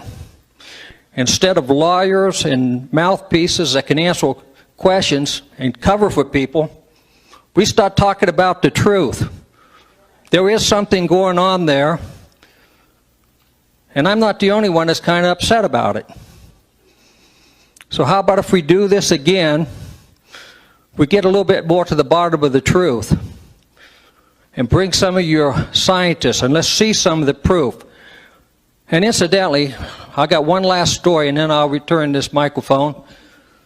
You know, in the early 1950s, when jet airplanes would fly over the house in West Virginia, my dad, who was a doctor by the way, we would go out and he would explain the difference between the jets and the propeller planes. I understood about the condensation trail way back in the 1950s. And you know, I've been watching those planes in the sky ever since. And as my memory serves me, about 1990, when I was going around exercising at the park over here, I looked up in the sky and I says, what in the heck is that? I've never seen that before. My dad was still alive then. I remember calling him a day or two later, talking to him on the phone. Have you ever seen anything like this? Well, I'm 60 years old, and I've watched the sky for most of that 60 years, and I'm telling you, I don't need to be a scientist. There's something changed. I don't know physics. If I drop this microphone behind my back, I don't need to be a master in physics to know it's not going to strike the ceiling, it's going to strike the floor. So the next time we have one of these meetings, let's get a little bit more serious about this and bring in some of the people that can answer these questions and the people that have the power, like Kelly Ward, to take it a step farther. We start actually getting to the bottom of this. We start reminding our elected officials we are concerned and we want something done. And we're not going to take no for an answer much longer. Thank you. I don't know. My name is Bill Earnshaw. I'm from Kingman, Arizona. I live on the backside of the Wallapies. I'm a miner. And I had some pretty exotic equipment on hand, and so I checked my... it's actually easier to check your hair and your urine, and I found gold and zinc, and I thought, well, that's interesting. And so I checked my water supply, and there was the gold and zinc. So when you're doing your testing, you need to eliminate all your other things that are around you. And I use a form of chelation. You can take it in tablets, and it's for heavy metals. And you can get some of this stuff out of your body. The other thing that I would suggest to you, is the gentleman before me, is that you do need to organize because the government in general isn't interested in helping you if you haven't figured that out. I know some of you are from Vietnam, and there's where I found out the government definitely didn't want to help me. It was the opposite. So the more you organize, get your data together in an organized form and present it to Senator Ward. I'm sure she'll be of much help to you. And I'd also like to thank Senator Ward for her legislation against the NSA. Sky, no ability to analyze it. And the weather says it's a clear Yeah, day. no, I live up on a hill, okay? I see the horizon. And again, you know, like I moved here 6 years ago. The sky was beautiful and clear. In 2009, it started to get sprayed all the time. It is a white blanket, hazy muck all the time. It doesn't matter if we're being currently sprayed or not. It's always there. It's always there. You can't analyze that. There is. Plus, as I said, this is nanoparticle. Once this genie's out of the bottle, it's not going back in. And the plants, there's like what Rosalind Peterson is a, you know, agricultural analyst for California. 50 million hectares of trees have died because of the fogging out, clouding out. They're not even making enough photosynthesis to maintain themselves. Plus, the toxicity of the aluminum and things are causing their roots to shut down, so they're not even uptaking water. This is a problem, kids. The species extinction rate is 150 to 200 a day. 73,000 a year. This is not something that you can sneeze off and brush aside. If you have kids, you should care. If you have lungs or a brain, you should care. This is toxicity that is in our air every breath we take in this room. Just because you can't see it doesn't mean it's not here. It's a nanoparticle. It's toxic. Aluminum is a toxic protoplasmic poison. It stifles numerous enzyme systems in all your cells. It passes the blood-brain barrier. It degrades the blood-brain barrier. It degrades the tight junction cells in your intestines. It causes leaky gut syndrome. It's causing a host of problems. And you look so bored here. You're just smirking the whole time, and it's like a big joke to you. This is important. Our country is being poisoned, and nothing is going to be done about it. Hi, my name's Angelique. I live in Clark County, Nevada. One thing I want to make clear here that hasn't been said is that these are not these programs are not exclusive to just our country. These are global. This is a photograph, a satellite photograph of our planet. This is not contrails, you guys. This doesn't happen with contrails. I also want to capitalize on what you just said. We've talked a lot about the detrimental effects of geoengineering on human health. Everything is dying right now. The birds, the bees, the bats, the fish, the trees. I've got a report with me here that is a 29-day global report on fish die-offs. We caught a blip on the news about the Monterey, California fish die-off on May 17th of this year. We did not hear that there was 4 other states in our nation that were having massive fish die-offs. In that 29 days from April 19th to May 17th, there was 33 events around this planet, all of them involving millions of fish at 19 different locations on our planet. Everything is dying right now. Now, with all due respect, Senator Ward, I understood what you were saying about taking baby steps because that's necessary in the political arena when you're trying to accomplish something. We don't have time to take baby steps. We need to take huge steps if we stand any chance of doing anything about this. Hi, I want to thank you, Dr. Ward, for holding this And my question is for you. Based on recent Supreme Court's decisions concerning state rights, wouldn't there be some piece of legislation that you might be able to introduce based on testimony you've heard here today concerning this situation? They told me I had to come and answer at this microphone. So I don't know. I'll just say I don't know. You guys know that I have been, over the 2 years that I've been your state senator, fighting for restoration of the proper balance between the states and the federal government, because I think that there is much too much federal overreach. So if there were a way, I mean, I'm open. I mean, I introduce legislation for constituents all the time. It's not my legislation. A lot of times I'm getting things from people. So if it's something that can be done in Arizona statute, I'm always willing to entertain that. With this particular issue, I think it's going to be very difficult because unless you get away from the chemtrail issue that you all are so passionate about, talking about our environmental quality, I think, can go farther in terms of making sure that there aren't any public health issues that are out there with our water, our soil, or our air. I don't know if Okay, I appreciate that. You know, the thing of it is, like I say, the Supreme Court just reaffirmed states' rights. So what I'm saying from this is the fact that we could, as a state, through our representatives, actually fight this. That's where I'm coming from. Thank you very much. Hi, my name is Sharon, and I'm from Kingman.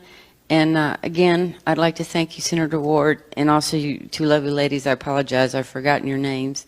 But really want to thank you for coming out. And as this very informed, organized woman said, this is an historic event. This is the first time, Senator Ward, that a legislature or any elected government official is having a meeting with their constituents, with their community, their fellow citizens, their fellow human beings. And I just want to say, for everyone here, I don't think anyone meant any personal attacks. It's very frustrating to try to educate people or present this evidence to people who have never noticed it. But there are tons of people living on this planet that never look up at the sky.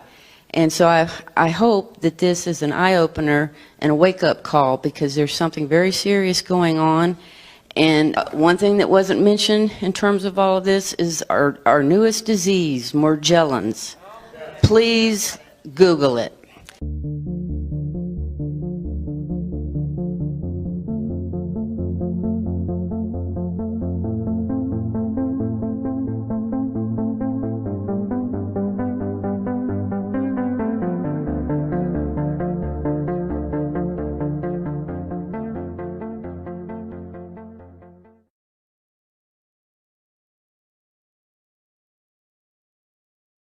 Stars from the lunar surface or on the daylight side of the moon by eye without looking through the optics. I don't recall during the period of time that we were photographing the solar corona what stars we could see. I don't remember seeing any. Neil, hey, out of me, that's nuts. I don't remember seeing any. Neil, you were. I don't remember seeing any. Neil, you were. I don't remember seeing any. Neil, you were. I don't remember seeing any. Neil, you were. I don't remember seeing any. Neil, you were. I don't remember seeing any. Neil, you were. Hey, out of me, that's nuts, out of me, say no more, out of me, that's nuts, out of me, that's nuts, say no more. Expect to improve, it's gonna take a lot more than trying to remove the other race or the other whatever from the face of the planet altogether. They call it the Earth, which is a dumb kind of name, but they named it right because we behave the same. We are dumb all over. Mass increase, relatively slippery. Ask the mass. What is mass? Mass. Mass at all can travel at the speed of light. Mass increases. Mass is basically a measurement of how. Now your mass has not just the stuff that's in you. Mass is something. But if people try to measure your mass as you go by, mass when you were still, and that's called a relativistic mass. Mass itself, you would go back to being the same mass you were, before you started moving that quickly. Mass. You have a huge mass is something mass you were, mass is something mass is something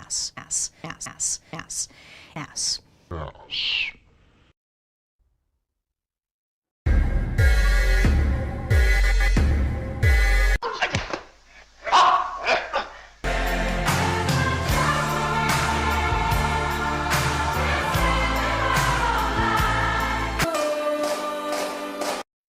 This probably doesn't look like an act of civil disobedience to you. In fact, of not knowing whether that's going to be okay with everybody or not.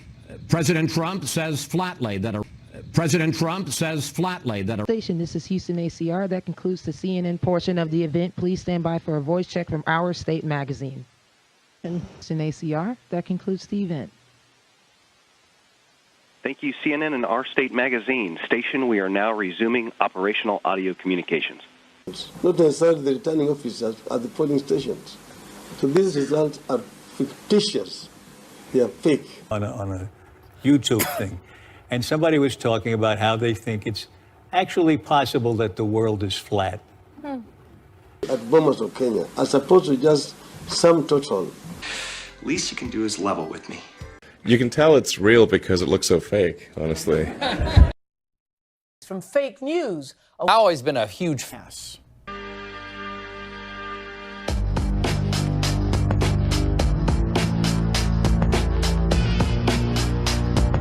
of space. Astronauts move so slowly in space. Please give generously. How about that?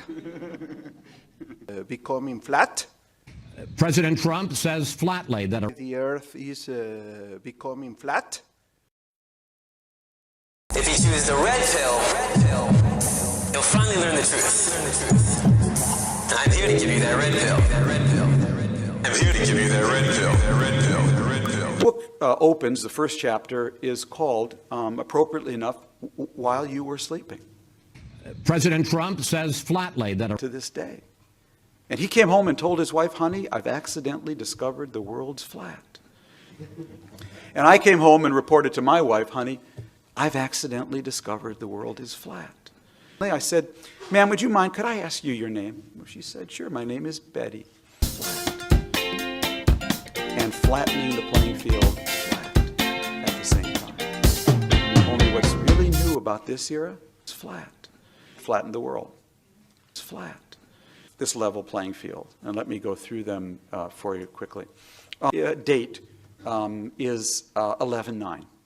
11/9/89. It's flat. Not 9/11, 11/9. It's flat. We're not flat. 9th, 1989. No way.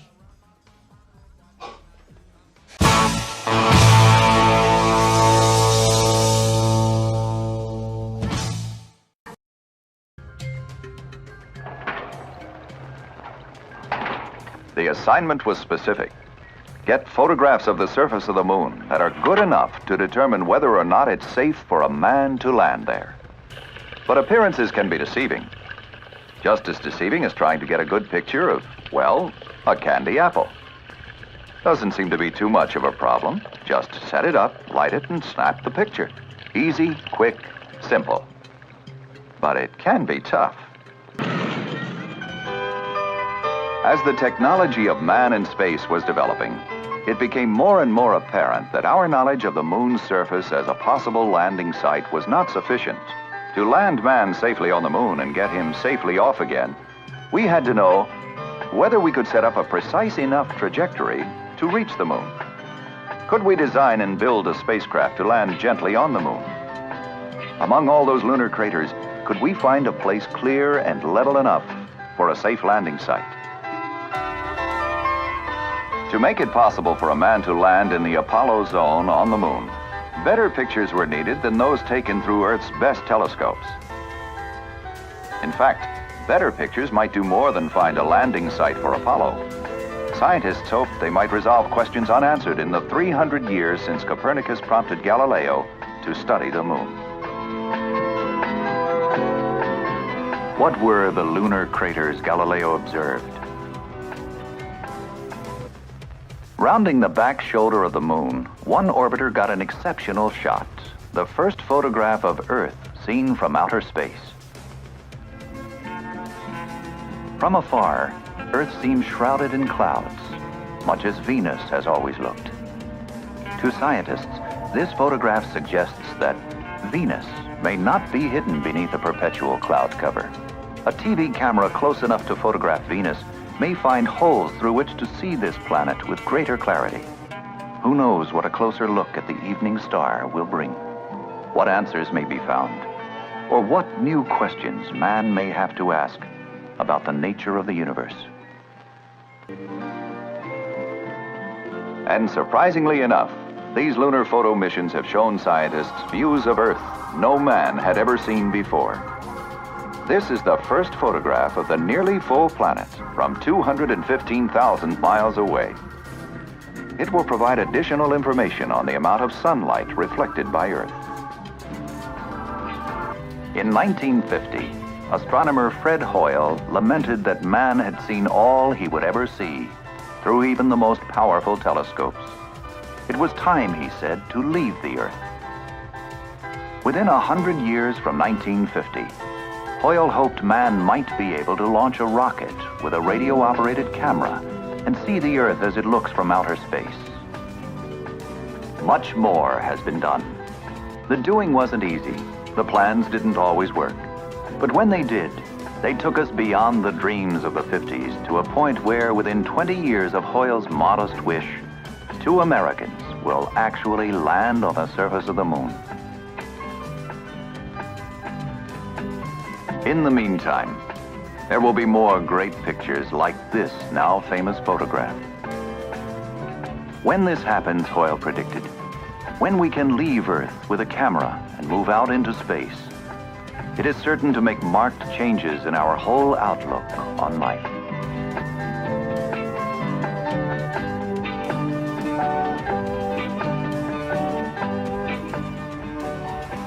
The apple is still there. Wonderful people that work with and for NASA. I like rockets. And I thought about what I wanted to do, and I thought about my little kid interest at MIT. And now it's something new is going to happen. But the support we see from folks like yourself, if it was from the general public, from everyone around the country and around the world, really, is so strong that I don't think it's an option to stop. We don't know exactly how it's going to work out, maybe, but I think we're going to keep going. And a great deal of money spent, but on balance, it's really returned the investment, hasn't it? Yeah, it sure has. You know, if you look at, as you said, we have paid for it. You know, people should go and enjoy the launches and enjoy what we do, but it's less than 1 penny on your tax dollar is what NASA gets. Wow. Our strongest partners are the Russians. Tremendous when you look back at the planet. Yeah. What was that feeling? If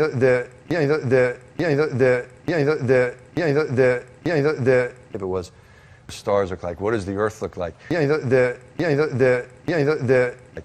And when you first get to space and you look out the window of the shuttle, it's magnificent. What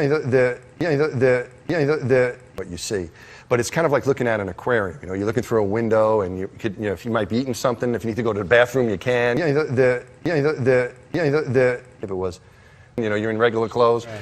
But when you go out and spacewalk and see the planet, I found that to be a different experience. When you can look anywhere. You have the bubble of your helmet, and you're tethered. You're always tethered. That work with and for NASA. The planet in its entirety. You can see the curvature, like you see in the movie. Like you see in the movie. Like you see in the movie. Like you see in the movie. You can see the curvature of the planet, and it looks like a big ball. Like you see in the movie. Like you see in the movie. Like you see in the movie. And like you see in the movie, like you see in the movie, like you see in the movie. If it was, I just turned my head at it, and the thought that went through my head was, this is something I'm not supposed to look at. It's a secret. People aren't supposed to see this. My spacesuit, it could cause a problem, and then it'd be an investigation, and I'd have to admit that I was crying, like you see in the movie. So I quickly got myself under control, but I looked a third time, and that third time that I looked, the thought, like you see in the movie, the thought went through my head was, if you're in heaven, this is what you would see. This is this is the view from heaven. And then it was immediately replaced by another thought, Dave. It was, no, it's more beautiful than that. That's what I felt looking at the planet, and it's fragile, it's beautiful, it's perfection, and we need to take care of it. If it was. It's amazing to me. Yeah, beautifully put. If it was. No, everybody there goes there with a spirit of they're really, if it was. No. You're doing the I was trying to do my friends a favor. You know, my spacewalk, the next spacewalk the next day, they had to hook up this cable, and the section of the telescope they were in was going to be tough to reach. So we were in an easy to reach spot. So I was going to do them a favor and hook up their cable for them, right? So they don't have cable. They do have cable. They have cable. So when I got, we don't have cable inside it. It's not for cable television. Don't call your cable provider. It's a science kind of cable. Okay. Only astronomers get to see what kind of. Massimino, everybody. You know, we have email, we have Twitter. On the space station, they actually have a phone. A phone? A phone, which actually becomes problematic for some of the family members. There was my buddy was up there, you know, for 6 months, and I saw his kid, and I said, hey, apparently he's too busy. Yeah, of course. To do this.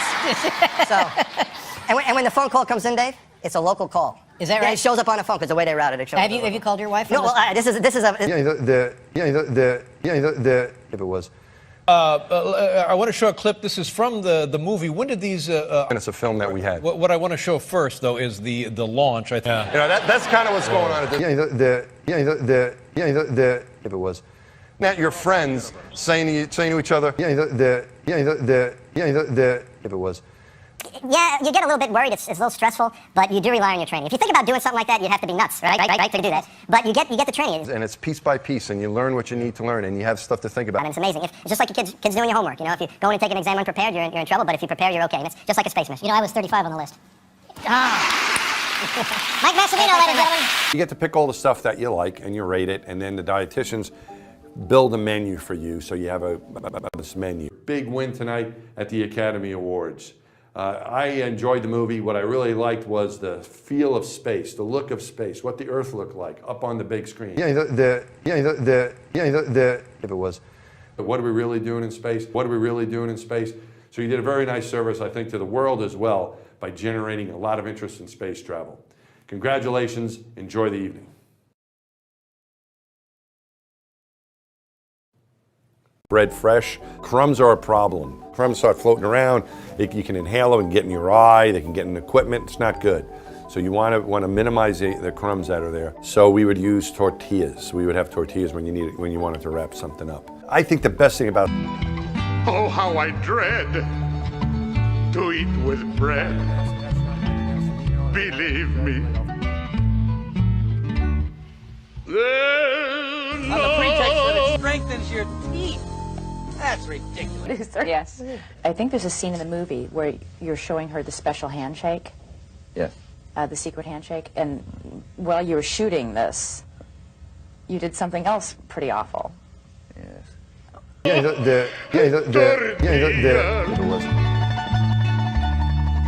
only bread. There's no tortillas.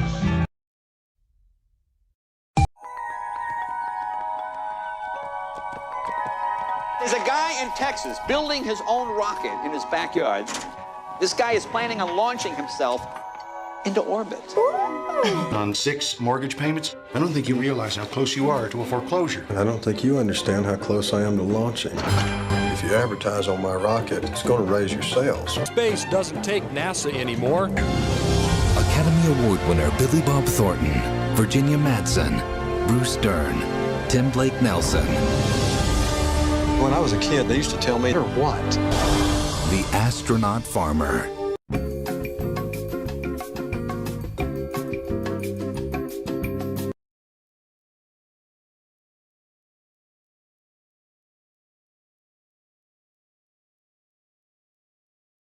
As the Earth goes by below you, if that's all you can see, you get the sensation that you're pitching because the scene is moving in front of you, and your body's not moving, but it sort of seems that way.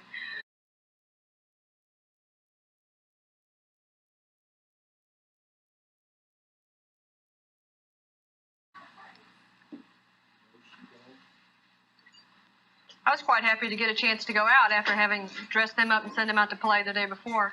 I thought it was nice that I would get a turn to do that. Climbing this pole for the first time was actually kind of a thrill. As you can see, it's moving around as I'm climbing it.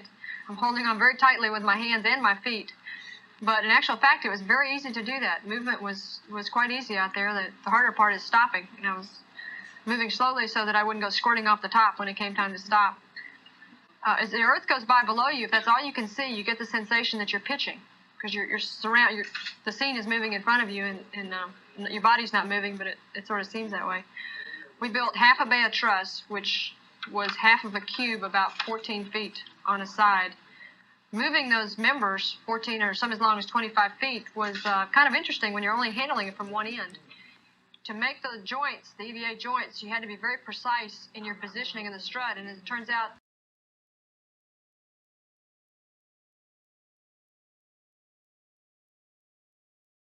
area and activate the experiments. Okay, Houston, as I stand out here in the wonders of the unknown at Hadley, I realize there's a fundamental truth to our nature. Man must explore.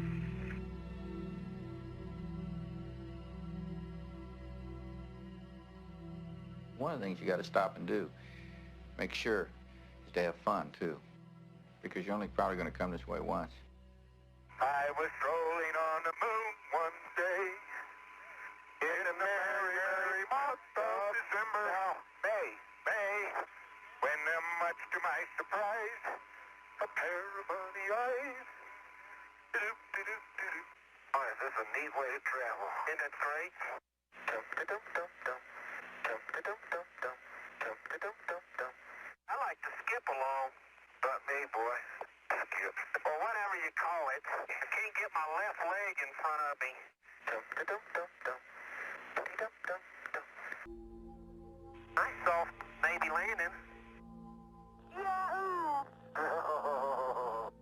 Ah! Boy, do I like to run up here.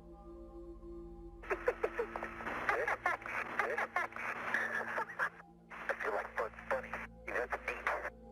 And here comes the Boxy twins. You're pretty agile there, Twinkle Toes. I'm going out for the ballet when I get back. You learn another line of work up here. And while you're bouncing around there, you might keep an eye out for a nearby crater.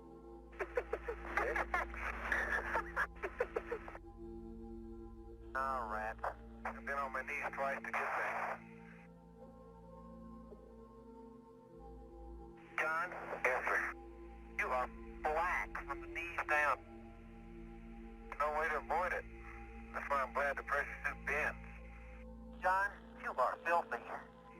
I tell you, there's a pot called the Kill Black. Hey, here's a rock I'll be glad to see in Houston. Man, Tony, you don't know how much fun this has been. We concur, John.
All right, Al, thank you so much. It's just been over a month since NASA astronaut Scott Kelly began his year-long stay on the International Space Station. It's a mission that also involves his identical twin brother, Mark Kelly, and both brothers are with us this morning. Scott is aboard the International Space Station, and Mark's a bit closer. He's a former astronaut, NBC space analyst, is right here with us in the studio. Good morning to both of you.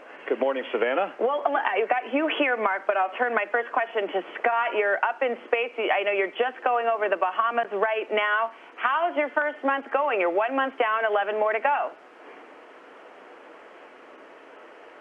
Yeah, so far so good. When I got here I think it's been about 40 days ago, I almost felt like I had never left. It's amazing how your body adapts to this environment and how it remembers actually being here. So, you know, even though there's a long road ahead of me, I'm feeling pretty good about the whole thing so far.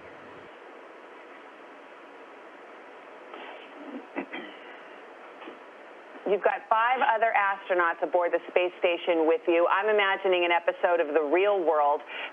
How is it actually going up there? How are you guys getting along, and how's your work going, more importantly? Yeah, we get along great. You know, we're all professionals. We're in this together. It's, you know, it's a tough environment to live in, but, you know, as a team, we get through it, and our work's going great. Doing a lot of science, doing a lot of work on the space station itself.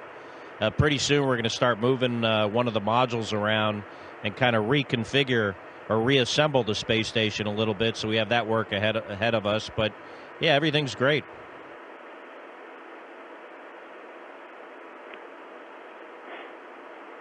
And Mark, you are part of this study, and it's kind of a dream come true for NASA because you have 2 genetically identical individuals, one spending a year in space, one down here on Earth. Tell me about, I guess, the possibilities that this creates for NASA researchers. Well, let me first back up why we're doing this. So we have a good sense of what it takes to fly in space for 6 months. But if one day we want to go to Mars or some other destination in the solar system, we know what the engineering is to do that. We don't know a lot about the human body. So Scott's spending a year in space, and NASA's studying both of us because we are genetically the same. That's going to give NASA a lot of information to reach out into the solar system. And what does that entail for you? I guess you go to Houston, you are part of experiments, they're drawing blood, all kinds of things like that? Yeah, so Scott's the guinea pig in space, and I'm the guinea pig on Earth, and there's a lot of blood draws, a lot of MRIs, ultrasounds, some stuff I'm not even sure what it is. I just lay there on the table. And Scott, I know Mark has a professional drawing his blood and doing that kind of thing. You have to do it yourself. I imagine it's pretty complicated to do some of these experiments up there in space. Yeah, you know, sometimes we draw each other's blood, and in my case, I do it myself. When it was suggested I do that to save crew time, I thought there was no way I'd be able to do it. But for whatever reason, it doesn't hurt as much. It's easier, more convenient for me. But because of how many times I have to do this, it's more convenient for me to do it myself.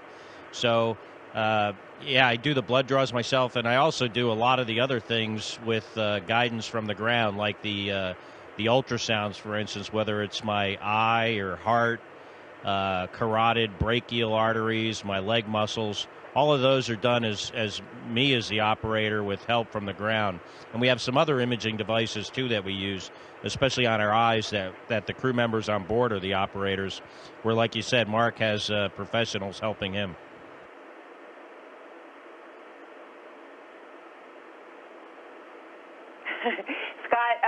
I really am a big follower and admirer of your Twitter feed. You're getting a lot of beautiful images from the space station, and I know you have some other creature comforts like the new espresso machine.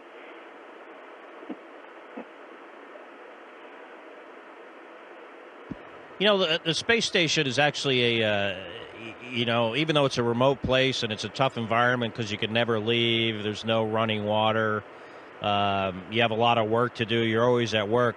There are little things that make life here more normal, like the espresso machine, which we just got running, which, by the way, is a science experiment, and we only have 15 espresso capsules, so we're kind of rationing those. But it worked great, tasted great. Recently got a projector television to use for work-related things like video conferences and some software we can look at on it, but we also use it to watch movies. So, yeah, some of those little small things make a big difference up here.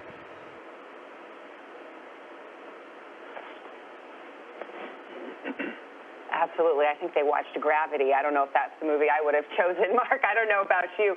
It turns out, and I won't get into all the reasons scientifically, that you are now aging a little faster than your brother up in space. So when he comes back, you will be 3 milliseconds older. Do you have any older brother advice? Well, I'm already 6 months older, so I'm going to gain another 3 milliseconds, and that's Einstein figured that out, right? General theory of relativity. So, yeah, we'll see what happens with those 3 milliseconds. You should ask him to flip over upside down so people can see he's in space. Oh, well, let's do it. Your brother suggested you do some party tricks, Scott, as we leave you. Can you show us some weightlessness? Yeah, I sure will, but first I need to correct my brother. He said he was 6 months older. He's really only 6 minutes older. I know sometimes he thinks he's more like 6 months, but it's really only 6 minutes. Okay. I was wondering.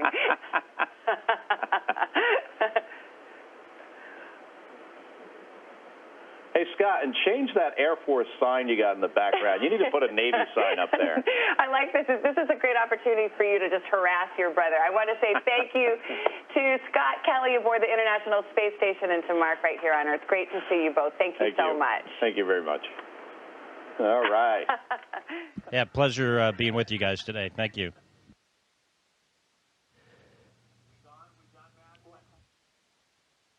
Thank you. Station, this is Houston ACR. That concludes the NBC Today portion of the event. Please stand by for YouTube questions.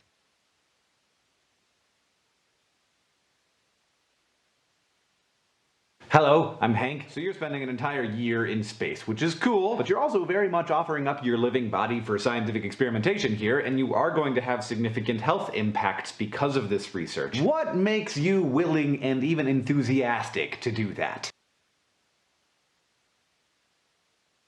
Well, all astronauts that fly in space are human subjects, so this is just not about me. It's something we all do. Certainly, I'll be up here a little bit longer, but the reason I'm willing to do this is I think it's important research that we do, and it's going to be critical someday to us, going further out into space and hopefully to Mars someday.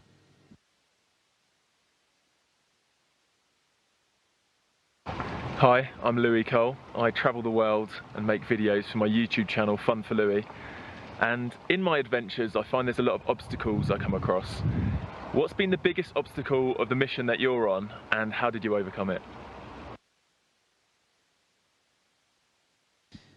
Well, this is my fourth time in space, my second long-duration flight, so I kind of eased into this pretty easily. It kind of felt like I had really never left. It's really amazing how your body remembers the environment. I think, though, the biggest obstacle or the biggest challenge will be the duration of this flight, just being here for so long, never being able to leave, never being able to leave your place of work. So, so far it's been a pretty seamless transition, but I expect as I'm here longer, it'll be get more challenging in that regard. Hi, Astronaut Kelly. I'm Emily Grassley from the Brain Scoop, standing in front of our meteorite collection here at the Field Museum in Chicago. My question for you. I know you're studying your immune system's responses and functionality while living in space for a year. So considering how much of a person's healthy immune system has evolved,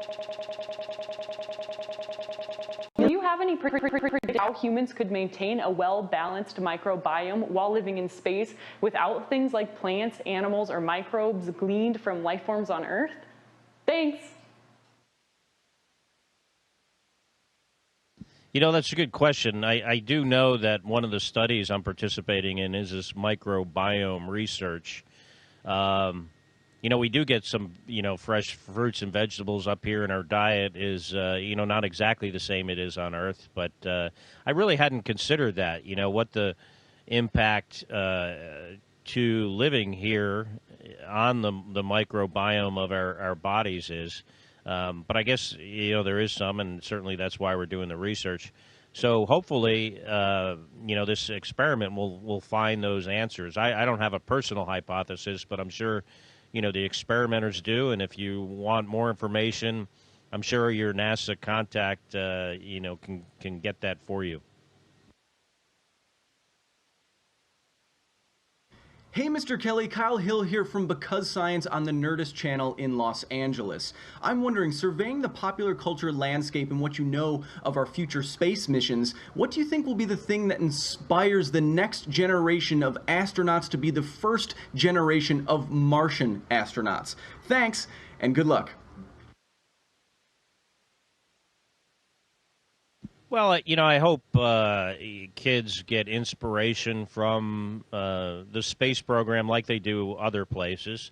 Hopefully what we're doing here inspires kids to study STEM education, science, technology, engineering, math subjects, because those are critical to our future, not only our space program, but to our economy as a whole. So, I hope they get some inspiration from what we're doing here. I hope they also get inspiration from, their friends and family and people that they learn from, their teachers, whatever role models they may have, because that is our future, and, kids are our future. Hi Scott, I'm Henry Reich from the YouTube channels Minute Physics and Minute Earth. I've always been fascinated by the instability of rotation around the intermediate axis of an object. For example, if you rotate around the axis of large angular inertia, it's a stable rotation. If you rotate around the very smallest axis of inertia, it is also a stable rotation. But if you try to rotate around the intermediate axis of rotation, it's unstable. You see these things flip back and forth, back and forth, and back and forth. And you can see this is obviously a challenge here on Earth because we have to throw things through the air and it's a mess. And I was wondering if you might be able to do a demo for us on the ISS. Thanks for your time, and I hope you enjoy your year in space. Yeah, I guess what you're talking about is how this Leatherman tool is it'll rotate along one axis and then flip over. So I hope that was a good demonstration. I'll do it again here real quick as we go to the next question, and hope you can see this.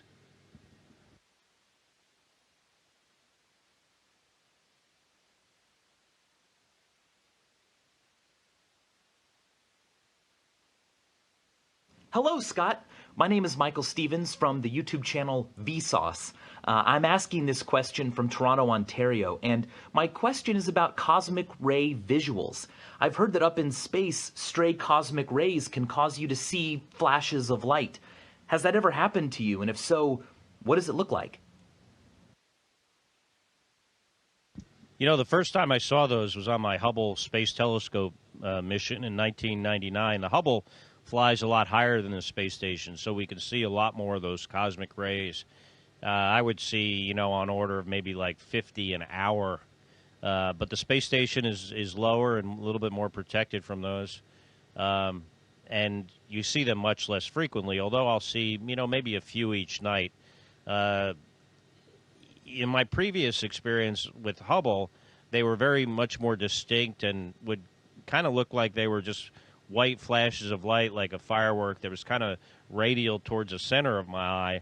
Now they seem a little bit different, and I don't know if that's because of the altitude we're at, but a little bit more not as well defined, not and kind of more random in how they streak across my field of view, I guess I should say. But I was thinking about it last night when I saw one, thinking about, hey, not only is this thing going across my visual field, but it's also going through my brain.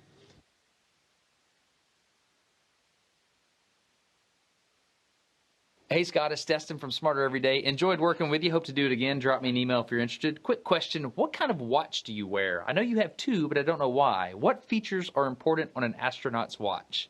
Stay safe up there, Commander. Hey, Destin, good to hear from you. So normally the watch I wear up here is an Omega watch, because one reason the Omega is good is because it has a very loud alarm. It has a light that is very bright, It's one that was designed for space. The light you could almost use as a flashlight if it's really dark, like in the evenings. Today I'm wearing a Breitling that my brother gave me because I was just talking to him on the Today Show. So, but I normally don't wear this watch during the working day. And the other one is a sleep study watch that Misha and I have to wear the whole time we're up here, which measures acceleration. In other words, whether you're moving around or not, and light. So it can tell, pretty accurately when we're asleep and when we're awake. Hey, this is Hank again. So imagine when the thrust of that last rocket stops and you become weightless for the first time of the journey. It feels initially like you're falling, because that's what you're doing. You're really falling around the Earth and missing it for a year. It's that moment when the airplane drops in the turbulence, or you're at the top of the roller coaster and you feel that feeling in your stomach. That's what I imagine it feels like. When does that feeling stop? Or does it stop? Or do you just feel like you're falling forever? Well, on launch, it stops pretty quickly. I think some people don't even ever experience it. I don't really feel that way for long on launch after the engines cut off and you first experience microgravity.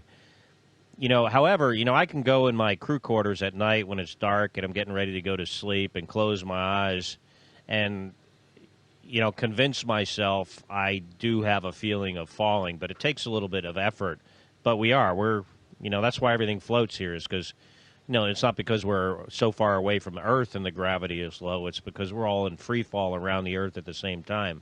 So I can convince myself that I feel that, although I don't feel it right this second as I'm talking to you. Hi, I'm Louis Cole. I travel the world filming videos for my YouTube channel. And doing what you're doing, staying up on the International Space Station, is the biggest adventure I could imagine, and I'm sure it has been for you. But if you could travel to anywhere else in space, any solar system or planet, where would it be?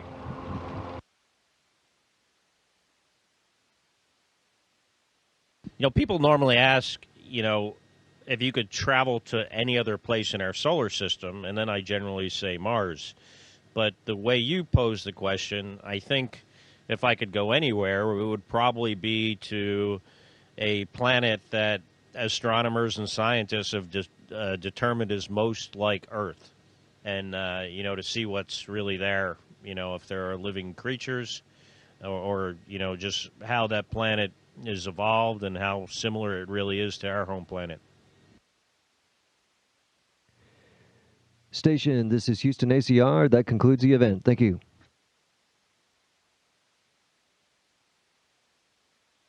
My pleasure. Thank you, NBC Today and YouTube followers. Station, we are now resuming operational audio communications. Good evening. This is your roving reporter at Cape Kennedy, where a new moon rocket is about to be launched. Sitting a few feet away from me is the head of the space travel program, Dr. Irving von Glick. Dr. von Glick is giving final instructions to the astronauts who will make this historic flight and become the first men to land on the moon. Now let's go over now and hear what he's saying to them. And so, gentlemen, I should like to congratulate you on the completion of your training. You're the first men to pass the strenuous physical and extremely intricate and complex mental tests that are necessary in order to travel to the moon. But now you are ready, and in exactly 8 minutes, you will be taking off for outer space. Now, are there any last-minute questions before you get into the rocket?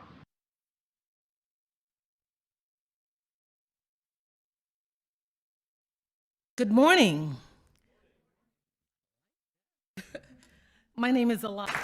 Are you in the audience? Thank you so much for being here. Wiseman, call name Tonto. I thought that was interesting. Anybody know what Tonto means? An engineer and a naval navigator. He's a pilot with Strike Fighter Squadron 103, Dwight E. Eisenhower, for 6 months in duration, and yay, Baltimore for him.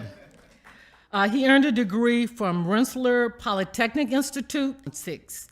He is married. And for the kids, maybe you can feel like you're floating there with me. I don't know if this is going to work. Oh, there we go. So just space station. So storms, the edge of the Earth, there's as Earthlings. And Number on the internet. I think I was 535, and we're up to 538 now, but that's the number of people that have been folks. And then in my training, I used to fly the A380 from Houston over to Frankfurt to go visit ESA. What is a rocket? And coach. So when you really think about it, 2009, and this is my class, for the kids, I just wanted to put this up and kind of go through a few of these folks. I think it was 14 total. And if you really, a blonde girl there, Kate Rubens, Dr. Rubens, was doing Ebola research in the Congo when she got picked up. Jeanette Epps, she's worked at a lot of crazy places if you read her bio. It's really fascinating. CIA was the last place I think she worked. The guy in the center is a flight test engineer in the Air Force, myself, and then the guy on the lower right. The only thing we had was stuff that you would find in a Soyuz. So we had little chiclets, a couple crackers, some candy, some water, and then this tent that we built.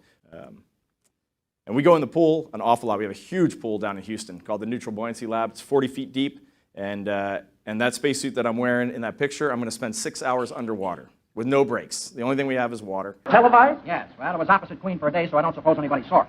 And I love this picture. This is in a Russian vacuum chamber, a Russian Sokol suit, which I'll wear in the Soyuz spacecraft when I launch and re-enter. And then a lot of time in the Soyuz trainer. And you can see there. Why, certainly. Go right ahead. Have you ever tried to send a rocket to the moon before? Yes, I sent one up this morning. What were the results? Well, they were very gratifying. The ship reached a maximum speed of 27,000 miles per hour. 27,000 miles per hour. That's fantastic. And at what stage did it reach that speed? Just before it crashed. Everything is in Russian. Our manuals are in Russian. Commercial airplane. And doing a series of parabolas, you get to learn how to float. And so remember the picture at the beginning I showed you of my classmates all standing there very formal. This was our first experience floating, and as you can see by the smiles on our faces, it's no fun whatsoever. They kind of give you the keys to your rocket once you've graduated your training and you're ready to fly. So this is my crew in front of the back end of our Soyuz spacecraft. You can see it's a lot of power. It's an awful lot of power. There you have Alex Gerst. He's a German volcanologist, a geophysicist, a PhD, and an extremely, extremely smart human being. After spending some time with Alex, I understand why you want to go buy a BMW or a Mercedes. I mean, he is the ultimate of German precision right there. Out of your stomach. So burping is where you get the air out of your stomach. Now, throwing up is some of the food that you've chewed up. So it's really messy. And when you fly into space, you need somebody serious who is extremely gifted and intelligent, and that was our guy on our crew. I mean, Alex, he was a book of knowledge. He knows everything about everything. Destination, space. It was great to work with him. In the center there is Max Sarayev. He's a Russian. He was the commander of our Soyuz, and he is a great guy. We always said we were brothers from another mother. Because rocket. Now imagine this, especially for the kids. You can see it's calm. It's just like driving your car down the road. You're just in a more uncomfortable floor. But it's 9.5 minutes. In that 9.5 minutes, from 0 to about 17,000 miles an hour. So if you can imagine your parents driving really crazy, that's what the ride is like. You get up to about 4.5 times Earth's gravity, so you're getting pushed back in your seat. And here is engine cutout. It's actually pretty dynamic when the engine stops. So that's 9.5 minutes after liftoff, and now we're in space.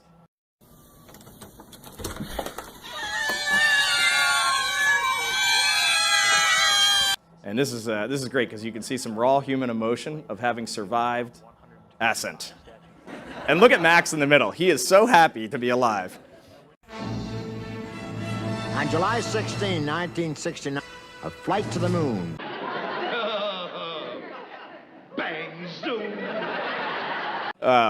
This is Giraffity, one of my daughter's toys, floating there, and we had a GoPro in the cabin with us, and this is absolutely the first look outside. I mean, it's just amazing. Lorraine, my density has popped me to you. What? Oh. And in my time, just being a space lover, I had looked at pictures and video like this so many times that I was really worried when I got to space. Like, would it be like this? I mean, would it kind of just be, okay, that's pretty awesome. When you look outside with your own eyes and your own brain, and you get to assemble this whole picture, there is no video, there is no photograph you could ever look at that even comes within 10% of it. What? And the control team back on Earth. And there were some very, very, very, very, very, very, very, very, very, very, very, very personal personal moments in some of the dialogues, and I was just cracking up because we had had almost identical moments with our control teams. And I really thought that personal moments in some of the dialogues, and I was just cracking up because we had had almost identical moments with our control teams. And I really thought that with our control teams, and I really thought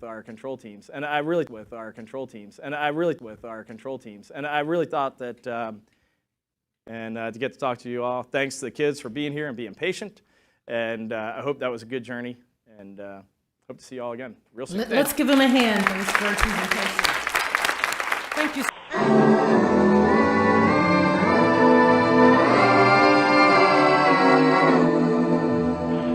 Roger, Tranquility. We copy that. We cannot believe. Over. And submerging again. 1 minute and 48 seconds. Would you believe it? That's pretty hard to believe. Would you believe 2 minutes and 48 seconds? I don't think so. What if some of the men were left on deck? With our control teams, and I really... Well, it only goes to prove that the Russians may make a better moon rocket, but we make a better mousetrap. With our control teams, and I really... I see. Well, just one more question. You keep saying that. I know this may sound like a silly question, but do you have any scientific evidence that the moon is actually made of cheese? Nice looking group. Hey, listen, at least it's warm in here. Look at that. Yeah, what about it? It's a 5-pointed star. Well, maybe the owners are from Texas. How long have you been? Does anyone really need $1 billion rocket?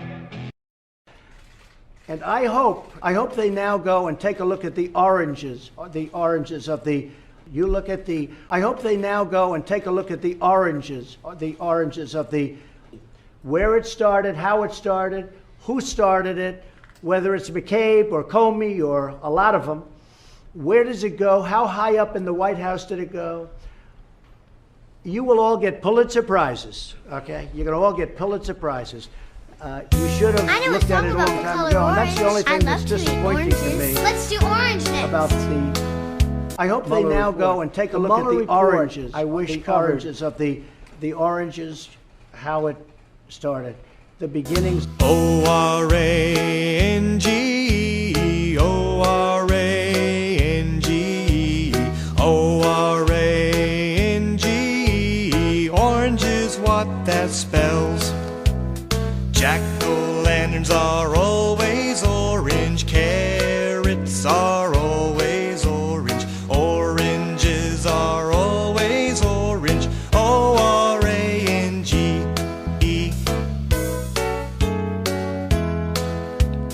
O-R-A-N-G. O-R-A-N-G. O-R-A-N-G.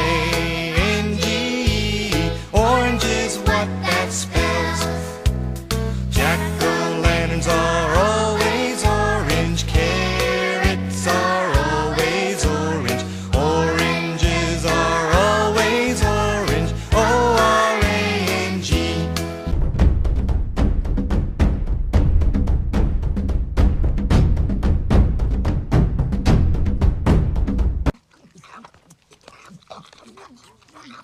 Just some Tang. Ah, Tang, the drink the astronauts took to the moon. Astronauts to the moon. Okay, here's the music all by yourselves this time.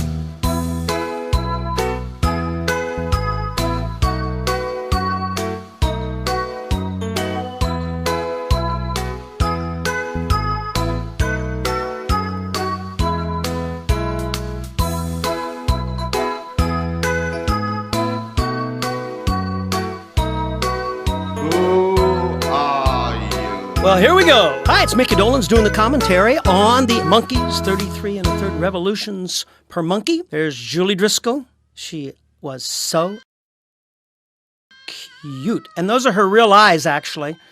She was born like that, strangely enough. Woman! I hope they now go and take a look at the oranges of the, And this is really, really strange, folks. So hold on to your seats. I hope they now go and take a look at the oranges. What you doing, Granny? Making myself a new pipe. Oh, I got something here you want to cotton to. That banker fella gave them to me. What's that? Winston cigarettes. Orange. Orange. Orange. You see I hope they now go and take a look at the oranges of the. Look, there's an orange flower. I hope they now go and take a look at the oranges of the. You see an orange sunset. I see an orange bike. You see an orange tiger. I hope they now go and take a look at the oranges of the. Orange. Orange. Orange. You see the. Pay for 1 month's groceries. Now it takes only 37 hours. This is a bountiful country, especially in food. We eat better than anybody, and for a smaller part of our earnings, too. I've been studying up on this. An American family spends only 19 cents out of every dollar for food. English family spends about 29 cents. Russian, 50 or more. We got it real good thanks to the farmers and the food fixers and the grocers. Our food is a bargain. Thanks to the folks of the victuals growing industry. The victual fixing industry, the victual selling industries. Thanks to the folks of the various victuals industries. Food is a bargain. And you can read all about it on the backs of Kellogg's Corn Flakes packages.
blood on dusty floors just to see you again.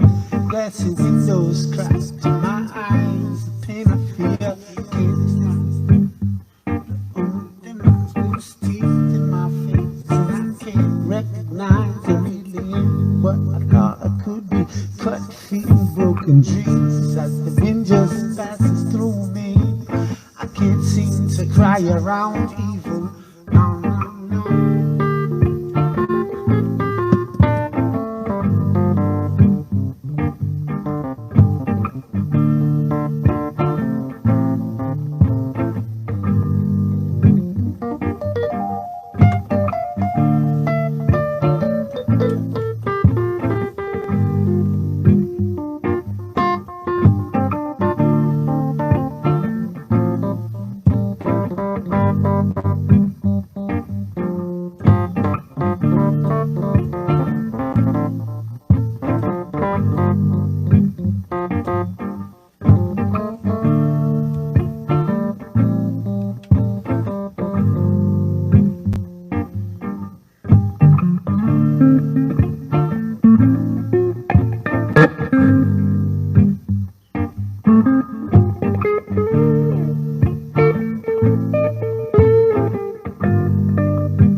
Eddie, lions make a lot of noise when they snore, but we've been keeping Eddie inside a container, inside a cupboard, so his snores have been muffled. But he rode up to space with me, and he's been flying in space the whole time with me, Your Excellency. Thank you for giving him to me. Like when you have a cold, and when you have a cold, all of the stuff that normally drains out of your nose gets plugged up there, a swollen head, and it fills up our nose and makes our tongue kind of swollen. A week or so, it's very strong and nothing tastes very good. Well, you can see right through that window there, that's outside the space station. There's just a couple layers of glass between us and what is out there, which is the vacuum of space. There's no air. It's completely empty. And in the sun, in the shiny part, it's 150 degrees. And in the shade, it's minus 120 degrees. So let's take your marshmallow and take it outside. Well, first, there's no pressure. And in a marshmallow, there's all that sort of air pockets all trapped in there. That's what makes it all spongy. So your marshmallow would swell right up. And then if it went outside in the dark, if we were behind the Earth, your marshmallow would swell up and freeze. And so you'd have like a marshmallow snowball. Feel sick. Your body's really confused. And so, you know, you're dizzy, your lunch is floating around in your belly. Australia. Australia? I'll be one of the new Australians. Yes, you've changed. What makes you say that? You can't leave me. Where would you go to? Australia. Australia?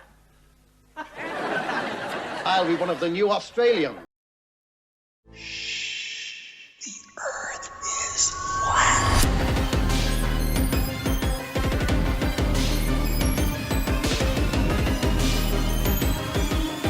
And that's beyond the pole on the other side of the South Pole, from Little America.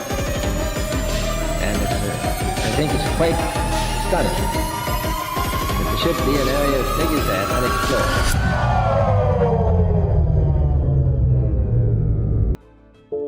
Trump finally exposes NASA as a fraud. I saw this article on the Feed Your Mind channel, so I want to give a few of my thoughts about it.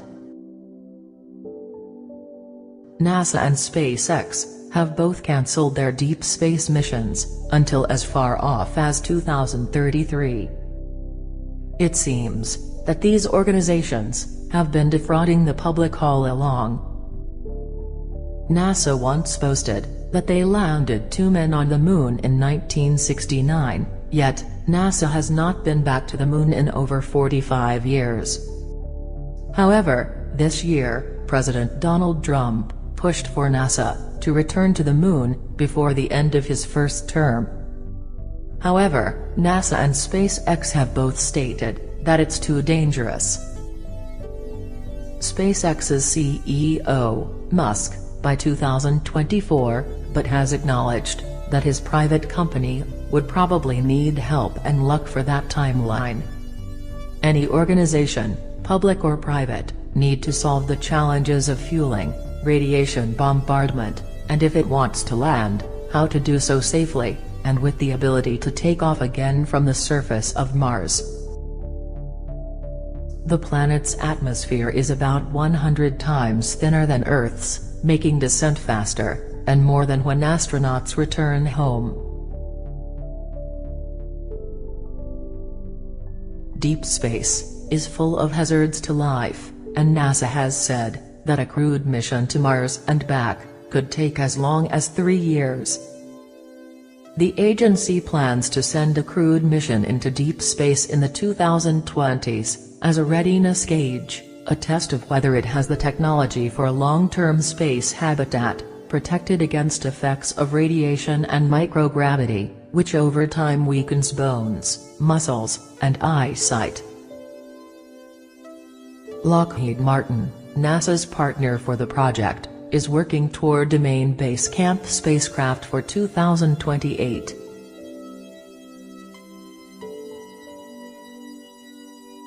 President Trump has also been pushing for a national space force. This is quite interesting, because Donald Trump is no fool.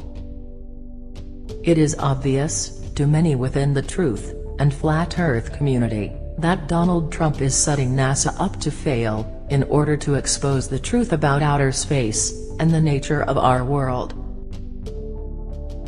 Could it be that Trump is doing all of this to expose NASA? Yes, Trump already has before. For example, in 2017, Donald Trump banned all climate change research conducted by NASA, as part of a no-nonsense approach to politicized science, his senior advisor has said. Former Representative Bob Walker is planning to end NASA's research into climate change, and shift their focus to deep space investigation.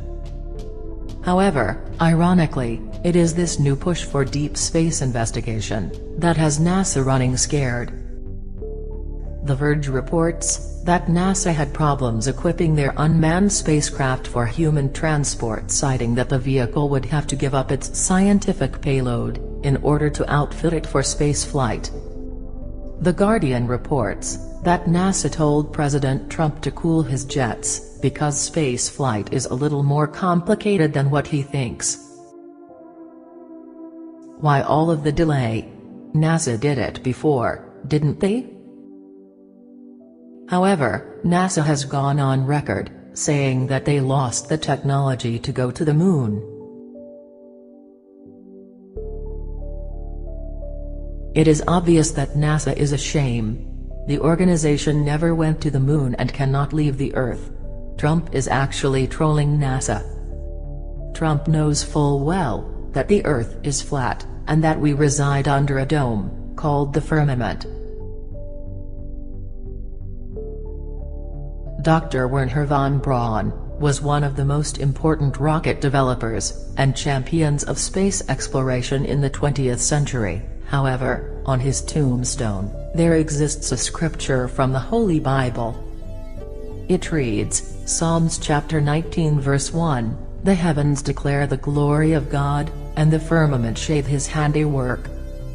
Perhaps, Dr. von Braun was trying to tell us from the grave, what President Trump is now making very plain to all of us, that NASA is a fraud, and God is very...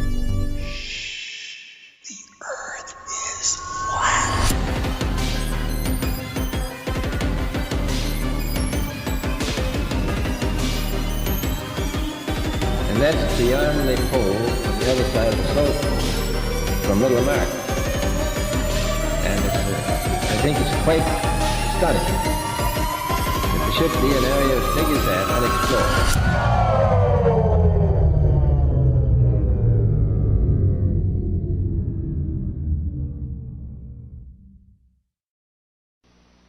Is there anyone out there who still isn't clear?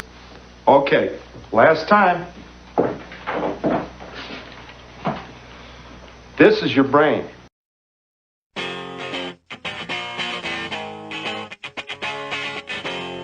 And nobody seems to notice, nobody seems to care. That's what the owners count on, the fact that Americans will probably remain willfully ignorant of the big red, white, and blue dick that's being jammed up their assholes every day. A group of social criminals, these people in the space program, nassholes I call them.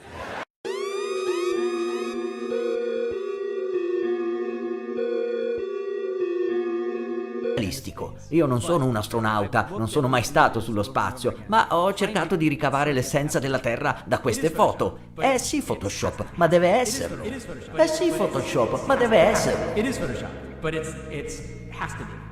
Proof number 25. If Earth and its atmosphere were constantly spinning eastwards... And that science says that we shouldn't have both sides of every debate. You know, like we can't have like people who say the Earth is round and then bring on flat earthers too. Yeah, why don't you want to be fair and balanced? From a consensus of experiments and observations, it is the way of the world. Oh, so say you, but what about those...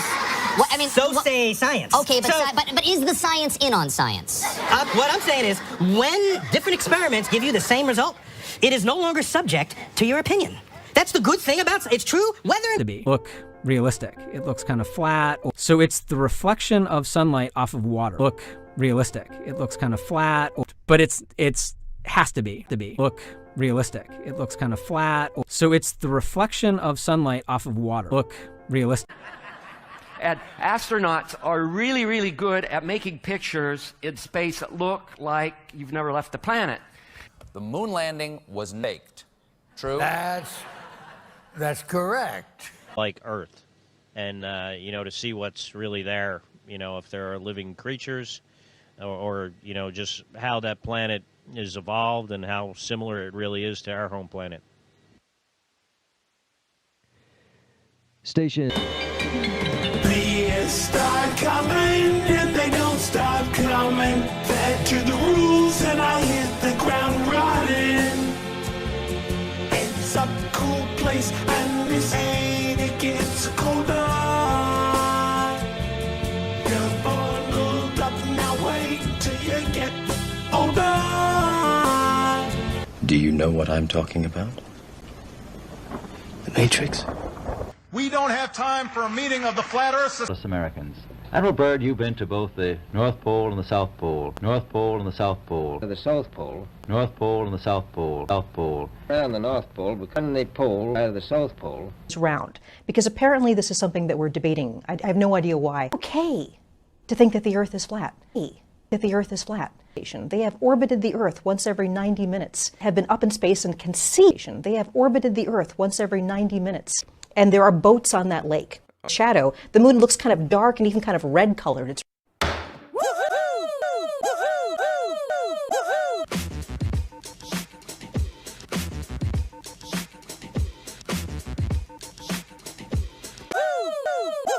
Astronauts to the moon.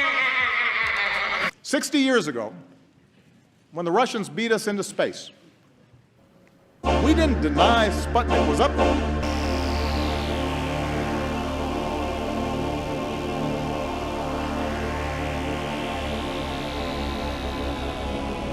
I'd go to the moon in a nanosecond. The problem is we don't have the technology to do that anymore. We used to, but... This is not even a conspiracy theory.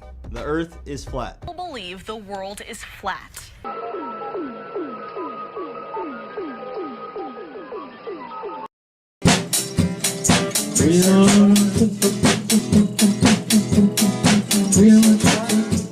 Sitting on a flat earth, not spinning on a flat earth, just sitting on a flat earth, not moving on a flat earth, not moving on a flat earth, not moving on a flat earth, digging in the flat earth, walking, talking, drinking, rolling, playing with cats on a flat earth.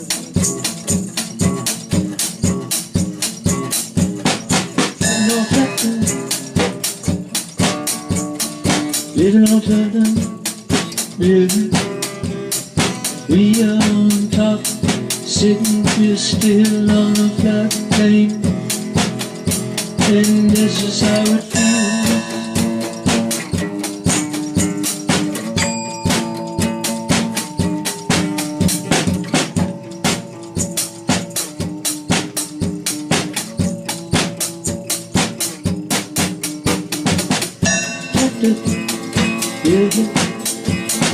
It's not like the moon, yeah, in the sky. The name is NASA, they stop us from checking things out. That's what they're about. Right before Flat Earth researched, NASA was up, screwing around in the sky, screwing around, flipping water pies, squeezing out rags for science. $50 million a day. Was it 19 million?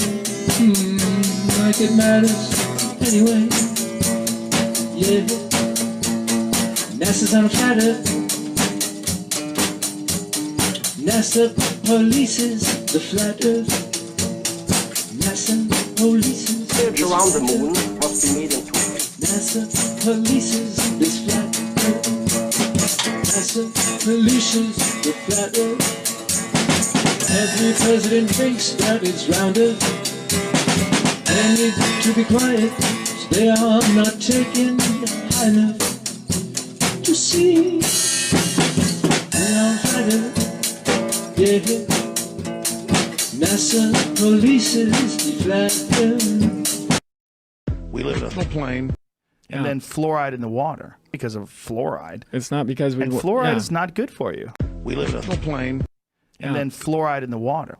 Well, you look especially in large quantities. I mean, you can get away with it in some of the quantities that's in our water supply. You know, one of the ones that kept coming up that I thought was the most ridiculous one about the flat Earth was I'd read this a couple of places where people were talking about ships disappearing on the horizon. Yeah. And then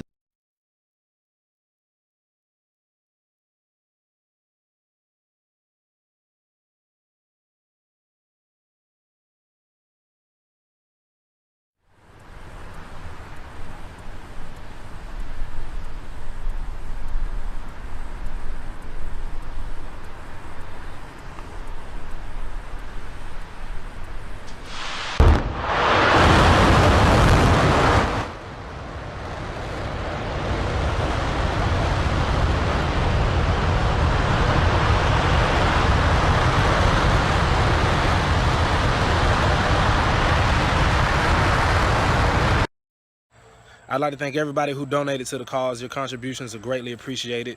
However, I made a few alterations to the campaign by raising the original amount from $200,000 to $1 million because I feel like a lot of people have made a lot of valid suggestions. So I have come to the conclusion that instead of just sending one satellite or several satellites into space, I will be raising funds to try every available experiment and test, including but not limited to weather balloons, drones, blimps even, high altitude balloons, and whatever else or any type of suggestion that anybody has. So yeah, so I'll be documenting this whole process, and I'll keep everybody updated on this road to $1 million and how the funds will be used to research and come to a conclusion. Thank you all for participating. Bam.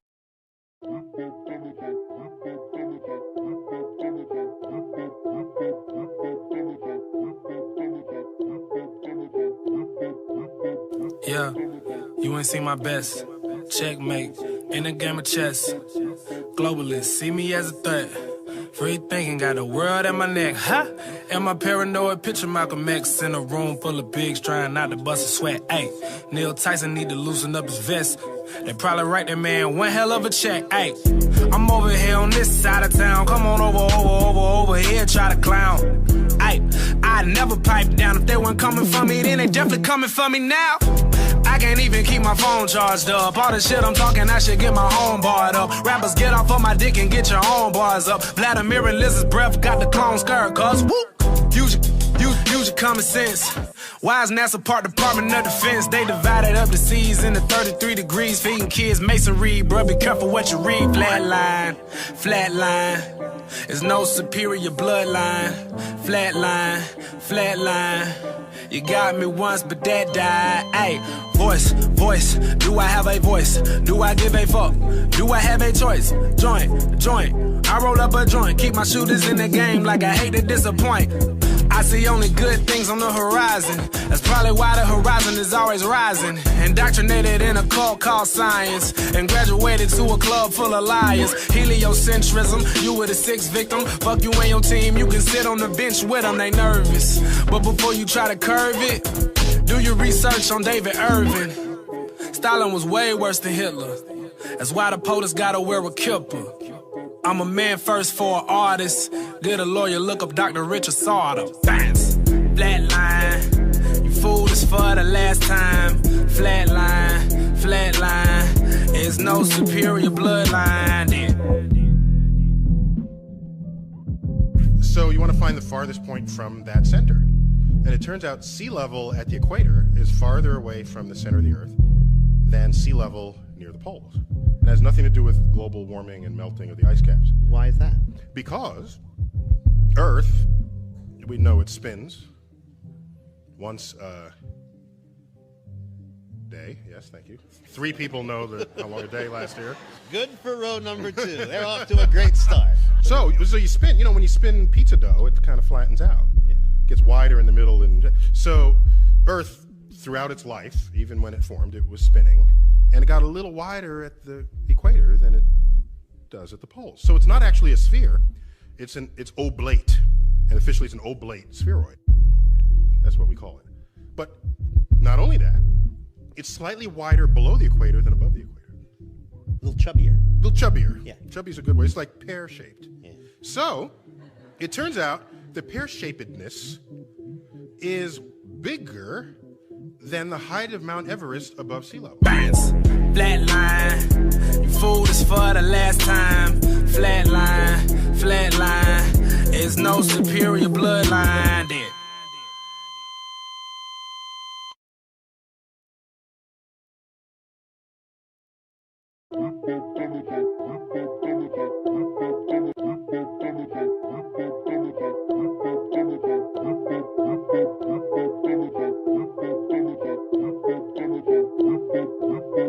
Yeah, you ain't seen my best. Checkmate, in a game of chess. Globalists see me as a threat. Free thinking, got the world at my neck. Ha! Am I paranoid? Picture Malcolm X in a room full of pigs trying not to bust a sweat. Ayy, Neil Tyson need to loosen up his vest. They probably write that man one hell of a check. Ayy, I'm over here on this side of town. Come on over here, try to clown. Ayy, I'd never pipe down if they weren't coming for me. Then they definitely coming for me now. I can't even keep my phone charged up. All the shit I'm talking, I should get my own barred up. Rappers, get off of my dick and get your own bars up. Vladimir and Liz's breath got the clone skirt, cuz whoop. Use your common sense. Why is NASA part Department of Defense? They divided up the seas into 33 degrees, feeding kids masonry. Bruh, be careful what you read. Flatline, flatline. There's no superior bloodline. Flatline, flatline. You got me once, but that died. Ayy, voice. Do I have a voice? Do I give a fuck? Do I have a choice? Joint. I roll up a joint. Keep my shooters in the game like I hate to disappoint. I see only good things on the horizon. That's probably why the horizon is always rising. Indoctrinated in a cult called science, and graduated to a club full of liars. Heliocentrism, you were the 6th victim. Fuck you and your team, you can sit on the bench with them, they nervous. But before you try to curve it, do your research on David Irving. Stalin was way worse than Hitler. That's why the POTUS gotta wear a kipper. I'm a man first for an artist. Did a lawyer look up Dr. Richard Sauter? Bounce, flatline. You fooled us for the last time. Flatline. There's no superior bloodline there. So you want to find the farthest point from that center. And it turns out sea level at the equator is farther away from the center of the Earth than sea level near the poles. It has nothing to do with global warming and melting of the ice caps. Why is that? Because Earth, we know it spins once a day. Yes, thank you. 3 people know how long a day lasts here. Good for row number 2. They're off to a great start. So you spin, when you spin pizza dough, it kind of flattens out. Yeah. Gets wider in the middle. And so Earth, throughout its life, even when it formed, it was spinning. And it got a little wider at the equator than it does at the poles. So it's not actually a sphere. It's oblate. And officially it's an oblate spheroid. That's what we call it. But not only that, it's slightly wider below the equator than above the equator.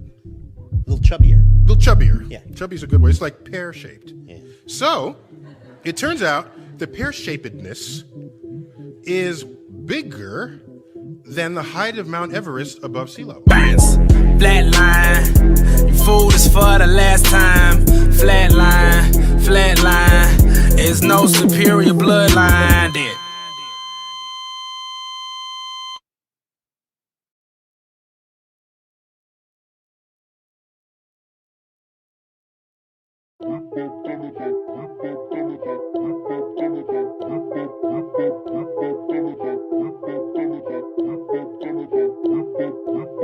Yeah, you ain't seen my best. Checkmate, in a game of chess. Globalists see me as a threat. Free thinking, got the world at my neck, huh? And my paranoid picture Malcolm X in a room full of pigs trying not to bust a sweat. Ayy, Neil Tyson need to loosen up his vest. They probably write that man one hell of a check. Ayy, I'm over here on this side of town. Come on over here, try to clown.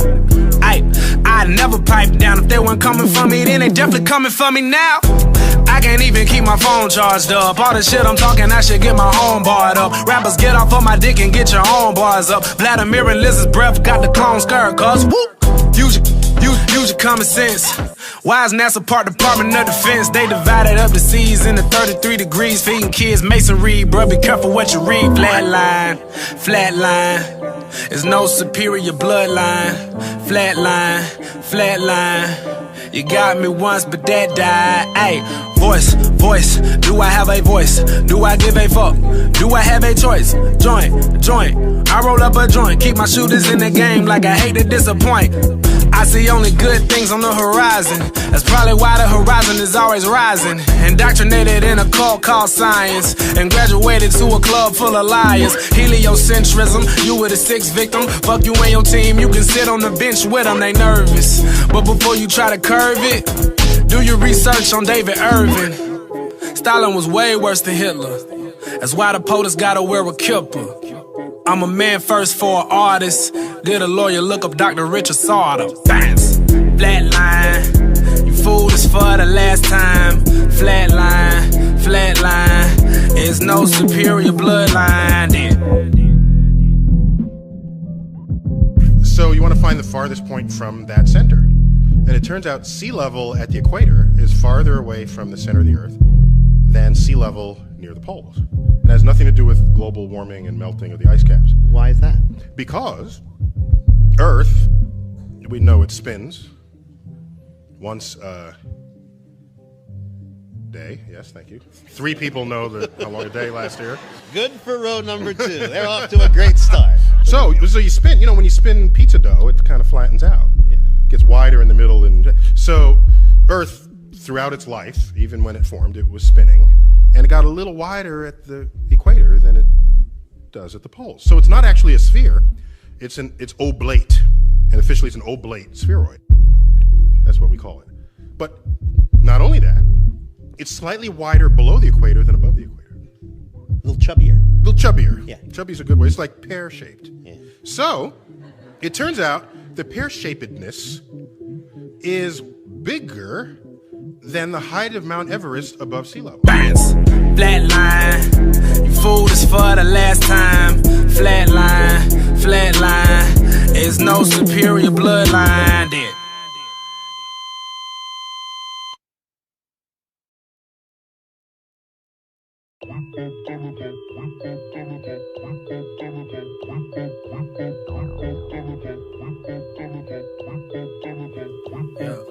Tesla shit on Edison. Food should be in medicine. Started dropping elements. Shit been crazy ever since. Hold on.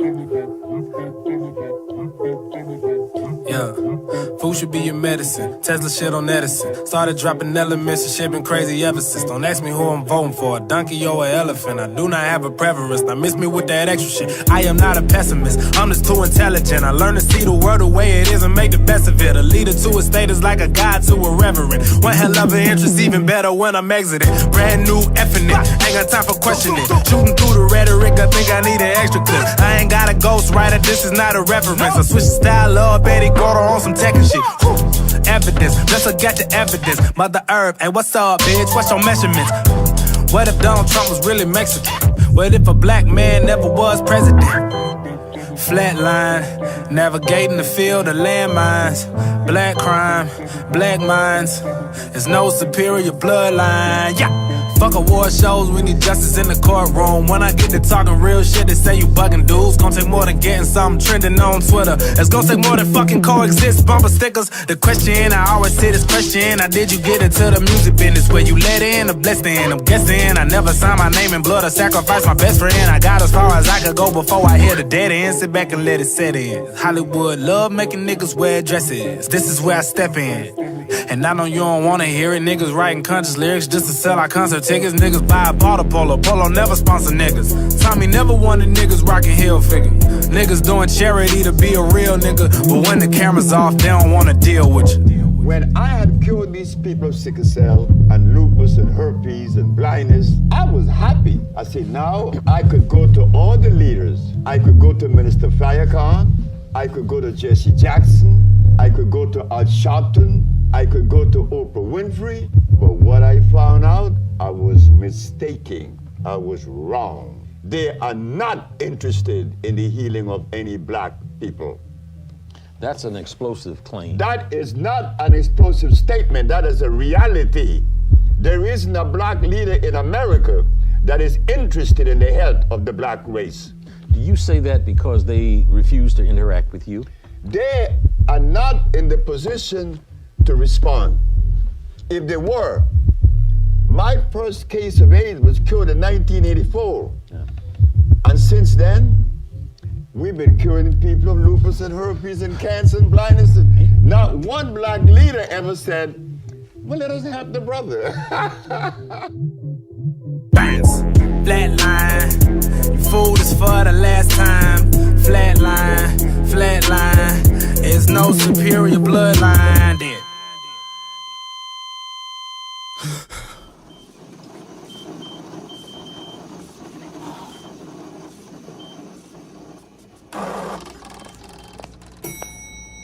Lower ground 4.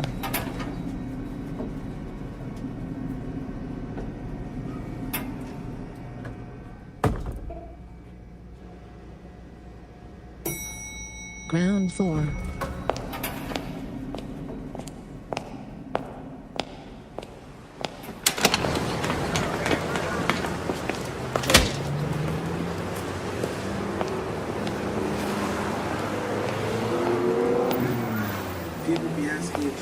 Boy Bobby Ray saying all this crazy ass shit. You think he really means it? Like, this shit ain't crazy. This shit is real, dog. He's always been rapping real shit. Keep on doing you, B. I heard fuck the money. I heard all that music. Don't let no one put you down, dog. They're following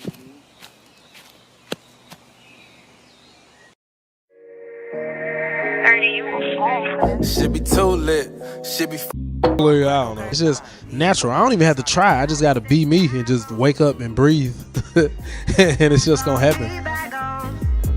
I thought you was going to ask for a freestyle. I was going to be like, elect this scoundrels, the one that round. Nah. This scoundrels, the one that round. Nah. That's all I got, man.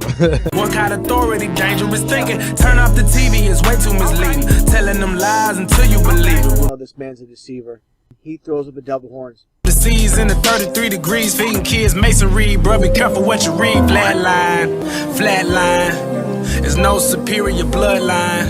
Flatline, flatline. One take, no edits as usual. Bit of a tricky one, this one.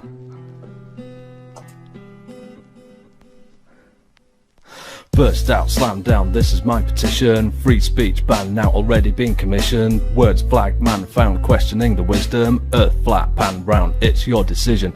Gotta break free from the precondition. Hot state, drums up, indoctrination. Stop, wait, I advocate space abolition. Spot rate, thumbs up, this tiger's mission.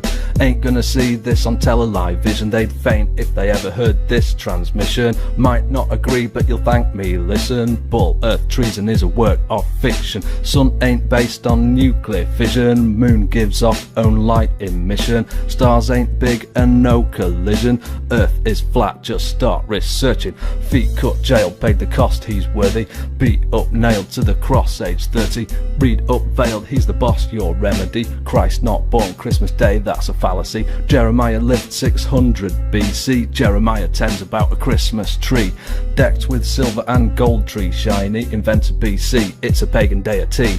Knowledge is power, get wise, don't envy. Haters get sour, yet lie unfriendly. Give me half an hour, let my voice friend thee. Want to empower, sit tight, I'm free.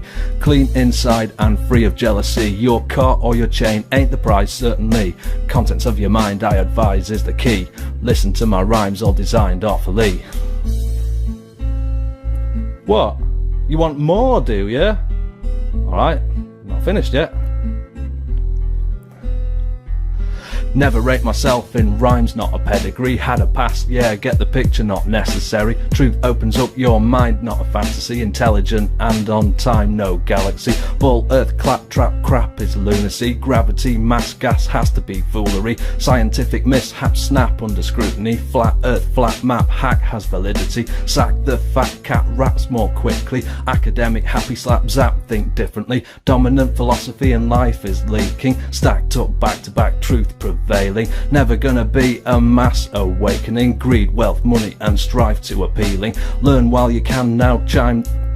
Flat earth knowledge will be gone, I'm feeling. Read this telegram I'm making. Evil in the pentagram, ain't faking. Santa is an anagram of Satan. Universe a hologram, just stating. Murky glasses on your face, deceiving. Opaque specs and your eyesight missing. Heaven's sake, call for your optician. Should have had your specs made in good condition.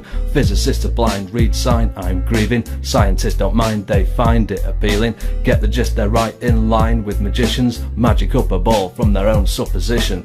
I'm your biggest fan if you're still watching. Love you better than before, not joking. Long attention span, there's no mistaking. This is my game plan, truth earth shaking. No edits, let's just do this. Yeah. Love truth, hate lies, show proof. Open your eyes, no spoof, let me advise. Dome roof, look at the skies, no goof, let me define. The flat earth is the truth. No surprise, realise because there ain't no curvature. Check the map, do the math, here's a graph, see the gap, it's a hack. If you laugh, then you lack facts. It's flat, and that's because there ain't no curvature. It's a ship, out of sight, on the edge. Get a grip of your vid, take a clip, zoom in tight, bring it back, it's alright. And that's because there ain't no curvature. Coriolis effect is a bogus defect. If the earth was a jet, then we get wet, upset, and that's because there ain't no curvature. Take the moon and the stars, it's a farce if the stars track the moon, how bizarre, but they do too. Mars, and that's because there ain't no curvature. Here's a pic, earth strip, they admit, composite, it's a fake, take the mic, all the hate, take it back. And that's because there ain't no curvature. Satellites don't exist, I persist, it's a myth with a twist, get it right, I insist. And that's because there ain't no curvature. See the map, it's a flat, UN flag, it's a tag, it's a gag, to recap, ball, clap, trap, crap. And that's because there ain't no curvature. They begin with the spin, it's a sin, better in the loony bin. Drink your gin and chin chin, go spin. And that's because there ain't no curvature. No orbit, ball earth is the misfit, bit by bit, must admit, science guys are nitwit pricks. And that's because there ain't no curvature. The high tide, if the moon pulls the tides but the lakes don't get high, then the sciences lie. Why? That's because there ain't no curvature. Parallax was the guy, took an axe to the lie. See the facts on the right, it impacts. And that's because there ain't no curvature. Sun is close, goes around, no one knows, not a sound. Diagnose, tell the town and expose. And that's because there ain't no curvature. Weather balloon, high altitude, normal lens, ain't no bends, improve, get new friends, ditch the voodoo. And that's because there ain't no curvature. Rail tracks on the flat, no curve, you got nerve, wolf packs, give flack, then backtrack. You're sacked, and that's because there ain't no curvature. Common sense is the key, and hence I agree. It's pretense PhD for a fee, you liars. And that's because there ain't no curvature. To conclude, it's a rap, I allude to the ball trap. We're screwed, get your facts, watch a YouTube. And that's because there ain't no curvature. Don't forget to get educated, you can watch one of these videos here. Eyes, but the lakes don't get high, then the science is lies. But the lakes don't get high, then the science is lies. But the lakes don't get high, then the science is lie. Why? Why? That's because there ain't no curvature. But the lakes don't get high, then the science is lie. Why? That's because there ain't no curvature. the high tide. The moon pulls the tides, but the lakes don't get high. Then the science is a lie. Why? That's because there ain't no curvature.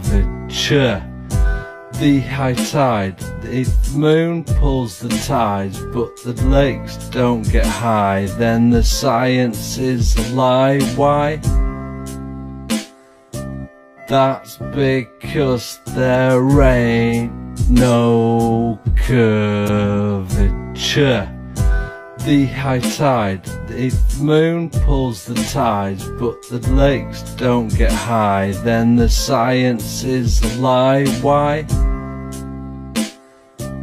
That's because there ain't no curvature. The high tide, the moon pulls the tides, but the lakes don't get high. Then the science is a lie. Why? That's because there ain't no curvature.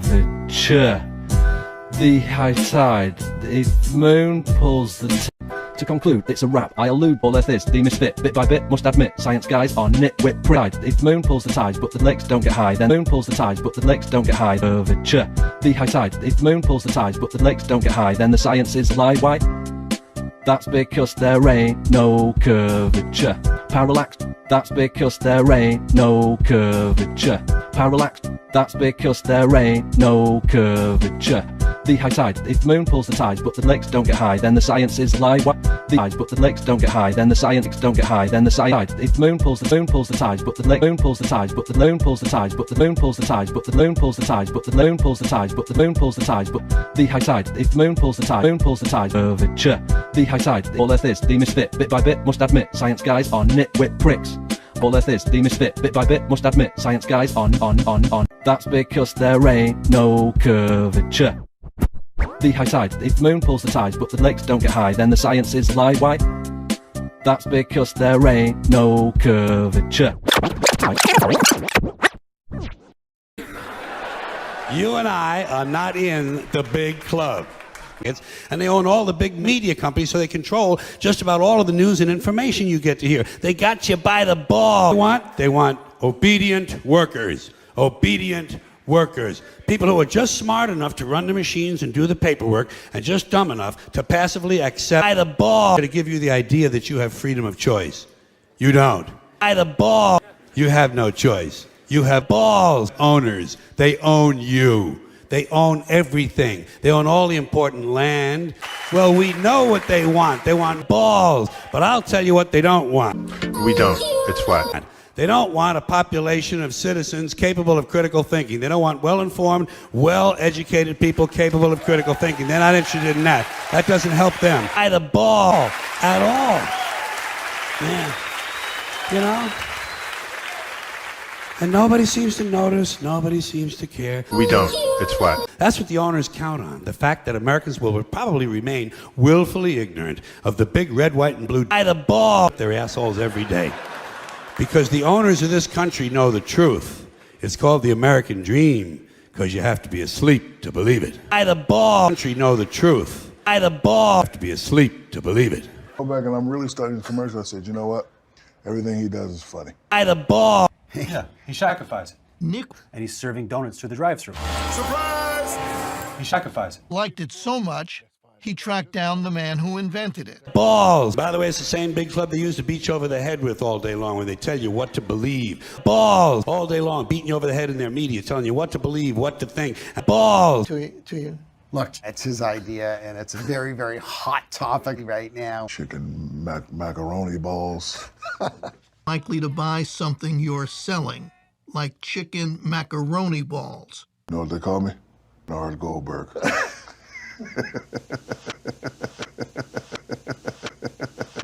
We don't. It's what? Balls.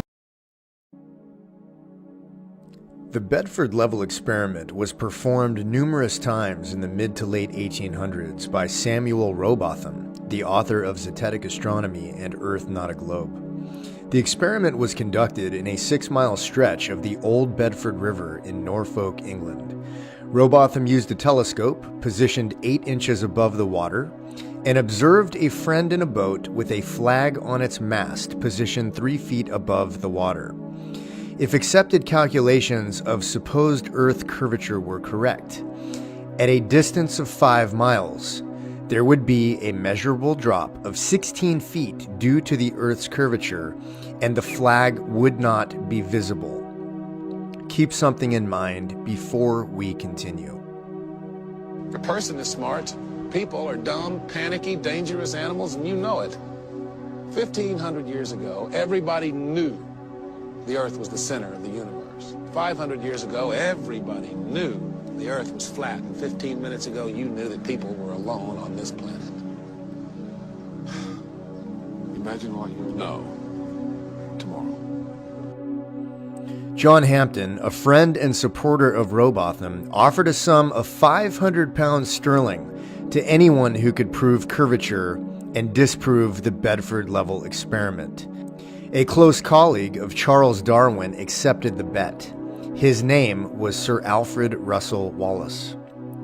Wikipedia and many other modern scientific references claim that Wallace easily debunked Robotham by factoring in atmospheric refraction and supposedly proving curvature of water in a 6-mile stretch of the Bedford River. Wikipedia also states that the referee of the experiment was the editor of a scientific journal called The Field, and that he promptly paid Wallace after he easily won the wager. Here's what Wikipedia and other science books fail to explain. The referee in question was John Henry Walsh, editor of The Field. He was not present on the day of the bet and was replaced by a local apothecary named Mr. Coulter. An apothecary, by the way, is similar to a pharmacist and was responsible for making all known medications of that era, including very potent opiate painkillers. John Hampton stated in his manuscript, The Bedford Canal Swindle Exposed, that Coulter was a major slacker and paid no attention whatsoever to the specific variables of the bet. Alfred Wallace had complete control of all factors and measurements necessary to manipulate the experiment to demonstrate imaginary curvature of water. Concerning Wikipedia's explanation of atmospheric refraction, it is interesting to note that to this day, there is no concrete way to calculate refraction because the supposed variables, which are constantly changing, including air temperature, atmospheric pressure, and relative humidity, are nearly impossible to gauge and create a general accepted standard. This seems like another case of special relativity, which was created by Einstein to debunk the Michelson-Morley experiment. If you're not familiar with Michelson-Morley, check it out, watch some videos, very interesting stuff. You will be shocked at what you discover.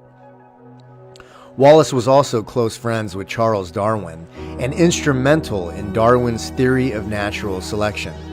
Both were members of the Royal Geographical and Geological Societies of London, and both had ties to Freemasonry and British royalty. The Bedford level experiment had to be debunked at any cost because it challenged the Newtonian paradigm, which still governs scientific theory today. Linear causality does not account for quantum mechanics and spiritual components, which are beginning to cause a massive rift in the left brain logical scientific community that is without explanation for a lot of observable phenomena we witness today. Robotham and Hampton were up against some of the most powerful people in the world who would go to any lengths to preserve the Newtonian paradigm. The reality about water is that it is level and will always travel to a place to find its level. With modern technology, it's easy to see that it is scientifically impossible to detect or measure supposed curvature of the Earth. You may ask, How could a lie this big be told for this long and be accepted as the core belief of our existence on this supposed planet? This should answer that question. Once the belief system is buried in the back of your mind as a child, the stresses and responsibilities of adulthood prevent any questioning whatsoever of this indoctrination. It is also socially unacceptable to question the most simple and generally accepted scientific dogma of our time. Not to mention the fact that any mention of the concept of us living on a flat plane instantly brings images like these into our consciousness. We all remember the fairy tale about the voyage of Christopher Columbus and that they believed they were going to fall off the edge of the earth. Utter nonsense. Imagine what would happen if humanity realized that they were at the center of the universe, which was created by intelligent design, protected by a firmament, and we were not hurtling through space on an imaginary spinning ball. By the way, NASA still can't provide us with a high-definition, unphotoshopped picture of the Earth, despite an annual budget that ranges between $12 and $18 billion. If astronauts were really up there, you think someone could at least snap a picture on an iPhone. If you don't think you are being lied to, programmed, and controlled on multiple levels, check this out.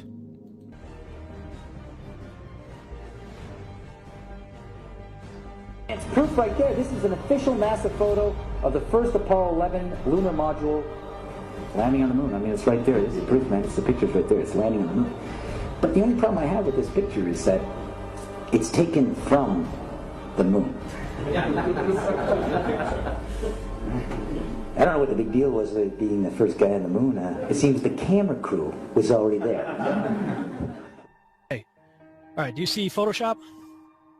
Yes. Yeah. Okay. And if those of you who think this technical difficulty was planned and think I'm scamming you, go do it for yourself. I'm going to zoom in on the Earth in Photoshop. You see the Earth? Yep. Okay. I'm going to go to Image, Adjust, Levels, and I'm going to bring the levels over here. And I'm going to bring the levels up. Uh-oh. To replicate clouds. Earth, throughout its life, even when it formed, it was spinning, and it got a little wider at the equator than it does at the poles. So it's not actually a sphere, it's oblate. And officially it's an oblate spheroid. That's what we call it. But not only that, it's slightly wider below the equator than above the equator. A little chubbier. A little chubbier. Yeah. Chubby's a good way. It's like pear-shaped. So hopefully you're still with me. If we were living on a spinning ball that was spinning at the equator at a speed above 1,000 miles an hour, it would be impossible for water to remain on this ball. There is no situation in nature where physics can prove to us that gravity will hold water around a ball like they claim it does. And when you were in kindergarten and you asked your teacher or your parents how people in Australia walk around and do what they do upside down, you were onto something. But because we were not educated, we were indoctrinated, we were taught never to question the official narrative about anything. So that's where this is going. And when you sit back and look at the magnitude of the deception, it's really unbelievable how this has gone on for this long. And when I first saw these YouTube videos about flat Earth, I wouldn't even click on them because I thought they were ridiculous. And I figured, I'm college educated, I have a good career, I'm successful. Why do I want to waste my time on something so ridiculous? I would prefer to watch something different. So finally I gave in and I was hooked. And like 100 other guys I've heard on YouTube, I originally started my quest trying to disprove such a ridiculous theory. And after failing over and over and over, everything started to add up. When you look at the secrecy about the North Pole, first off, and you look at the secrecy and limited access to Antarctica, and you listen to Admiral Richard Byrd speak about his journeys and adventures into Antarctica, and then you research Operation High Jump and Majestic 12, which are all declassified, and I'll definitely be getting into more detail in future videos, you start to realize that there is something really, really secretive going on in Antarctica. And you look at the pictures of the gigantic ice wall, and you start to realize that this ice wall basically encompasses the entire plane we live on. So this gets crazy when you start going this far down the rabbit hole, and then you say, how could my entire reality have been fabricated? And human beings are innocent by nature and very open to programming and suggestion. And we have some puppet masters pulling the strings in this reality that are highly skilled, highly intelligent, and very well funded. And their goal is to keep you spinning on this imaginary ball so everything in your life spins out of control, and you barely have enough time to put together one critical thought in your head with the hundreds of distractions, whether it be entertainment or social media or the stresses of daily life, bills and kids and jobs and bosses and traffic and vehicles that break down and mortgages to pay and all of this kind of stuff. So we're being assaulted on so many different levels that it's very obvious at this point that there's some type of massive awakening going on. Because if you would have told me 6 months ago that I would be investigating these type of topics on a YouTube channel, I would have told you you were crazy. And, you know, at the end of the day, it doesn't matter what other people think about you. There's a really good meme. It says, I used to care what other people thought about me until I tried paying my bills with their opinions. And the reality is you're not going to pay your bills with anybody's opinions but your own. So, and it's also fascinating too that the haters just come out in droves when you start making videos like this, man. People hate this stuff because it either makes them feel really insecure that their fabricated reality is starting to crumble like a house of cards, or they really wish they were flying through space on a spinning ball, circling a gigantic ball of fire, hurtling through infinite space, and that they were created when nothing exploded to create everything, which is the Big Bang Theory, that all of this came from absolutely nothing that exploded, which is just nonsense. So, it's pretty obvious I believe in intelligent design. It's pretty obvious I believe we are not moving at all and everything is circling around us.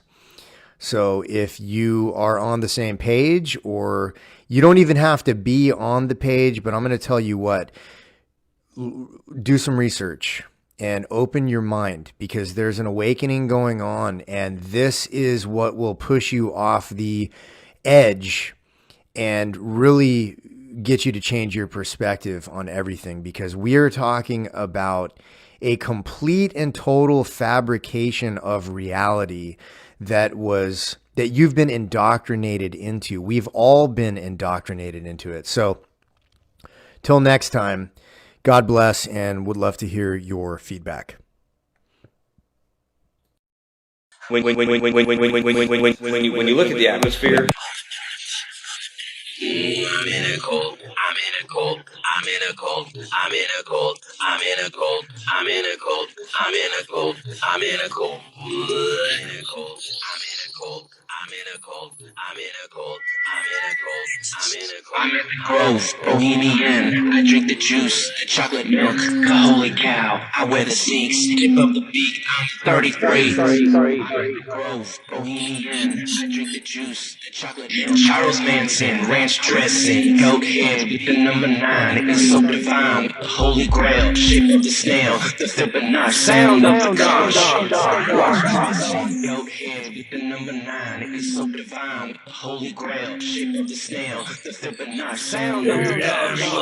In my pine cone like a dirt bike.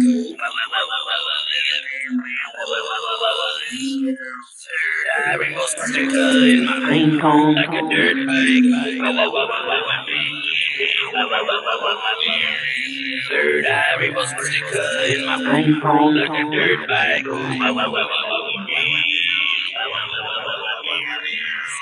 Third eye rainbow sparkle in my pine cone like a dirt bike.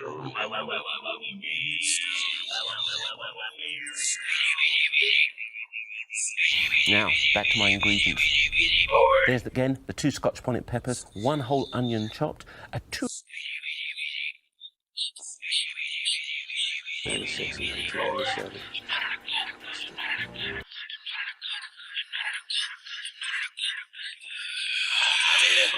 I'm in a cult. I'm in a cult. I'm in a cult. I'm in a cult. I'm in a cult. I'm in a cult. I'm in a cult.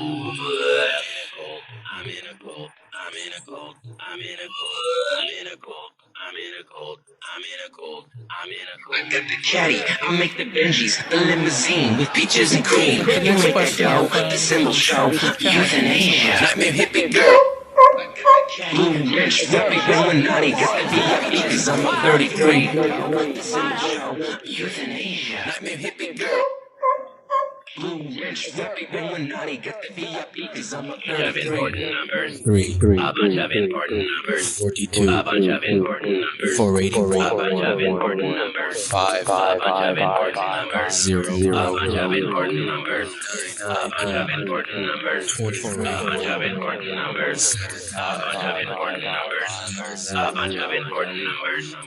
11. A bunch of important numbers. 24. A bunch of important numbers. I'm in a cult. I'm in a cult. I'm in a cult. I'm in a cult. I'm in a cult. I'm in a cult. I'm in a cult. I'm in a cult. I'm in a cult. I'm in a cult. I'm in a cult. I'm in a cult. I'm in a cult. I'm in a cult. I'm in a cult. I'm in a cult. The Earth isn't flat. Well, I think it looks so ridiculous and impossible. It is photoshopped, but it's has to be. It's not something to say, I choose not to believe equals MC squared. You don't have that option. It is true whether or not you believe in it. So that rocked. Seriously, was that cool or what? They must have been founding members of the Flat Earth Society. They would not have believed that the world was round. We don't have time for a meeting of the Flat Earth Society. If I say that the world is round and someone else says it's flat, that's worth reporting. But you might also want to report on a bunch of scientific evidence that seems to support the notion that the world is round. The only answer was that the surface of the Earth is curved. Wider below the equator than above the equator. A little chubbier. A little chubbier. Yeah. Chubby's a good way. It's like pear-shaped.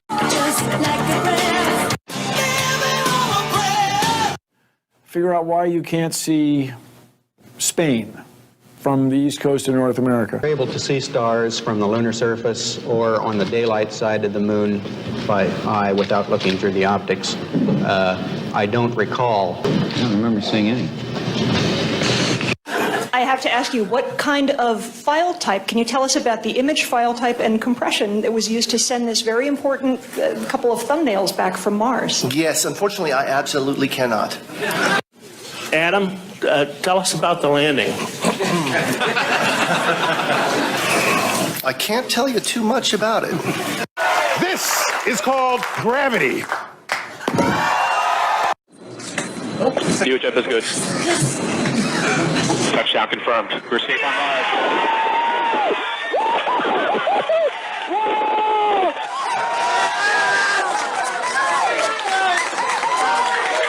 Time to see where our curiosity will take us. There are great ideas undiscovered, breakthroughs available to those who can remove one of truth's protective layers. There are places to go. There are places to go. There are places to go. There are places to go. There are places to go beyond belief.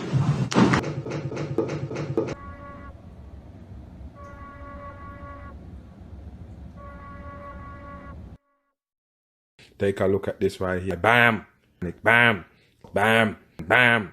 Bam! There you go again. Bam! Wake up. Bam! Oh, bam! Bam! Bam! Bam! Bam! Taco Bell. Bam! Take a look at the center. That bam! Wake your ass up. It's time. There you go again. Bam! And of course, the bam back on. Of course, we have to hit him with the bam. It's a big old bam. Doubt about it. Bam! Big old bam. It's a big old bam. They put up on the people. Bam. Or it's a bam. With a bam. All the way bam. You see that bam? More. It is a bam. Big old bam. No doubt about it. Bam.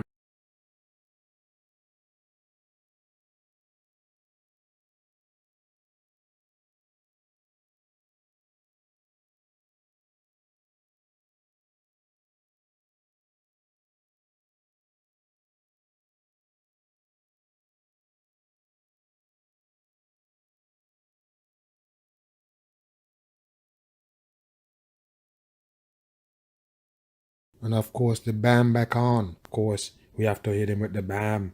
It's a big old bam. Doubt about it. Bam. Big old bam. It's a big old bam. They put up on the people. Bam. Or it's a bam. With a bam. All the way bam. You see that bam? More. It is a bam. Big old bam. No doubt about it. Bam.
So it's got to be totally tangible. I mean, oh my God, because like I looked into the science books and like, you know, I might not have graduated high school or anything, but like I totally think that like, I don't know, like, you know, it's like totally tangible. It has to be totally tangible because if it's not totally tangible, then that would mean that like somebody was lying and they're not lying.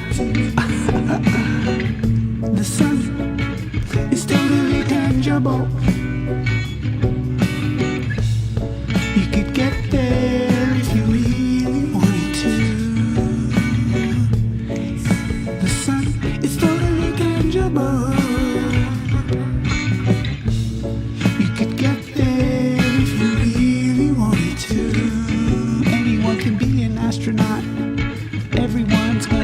space. We're gonna go to space. Yeah. And there's like Lagrange points with satellites and parking lots in space. Lagrange points are parking lots in space. And there's like one, it's L3, and it's on the other side of the sun, because the sun's totally tangible. It's like, it's in the middle. You know what I mean? It's in the middle. So like, you know, it's totally tangible. You could go there if you really wanted to, but like, you know, I mean, I don't know.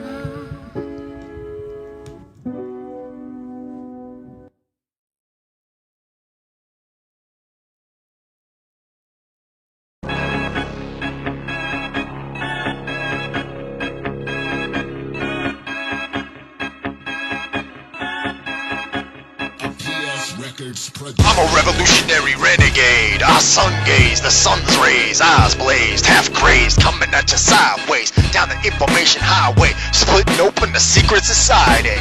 Bilderberger, skull and bones, scourges on humanity. Eminem, devil horns like candy gives you cavities. LeBron James, Masonic whore, fake sports are tragedy.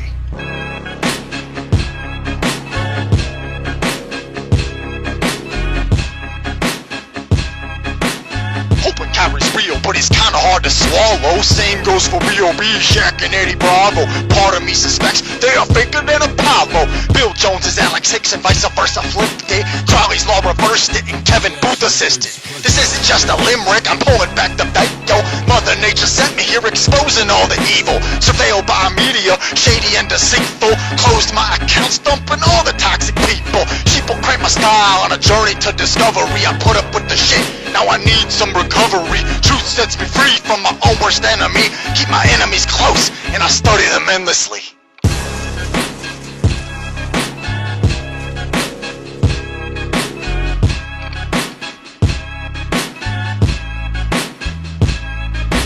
Vultures surrounding me on Masonic checkerboards. Offer up the student loans, plus cheap room and board. College is a scam, creativity is stopped. Cancel your classes and the truth will be unblocked. Teach yourself on the net, knowledge is unlocked. Sending in the bots to trap you in the box. Targeted by trolls and followed by the cops. My blood begins to boil, my skin turns to rock. Reminds me why I started, why I'll never stop. Yeah. Reminds me why I started and why I'll never stop.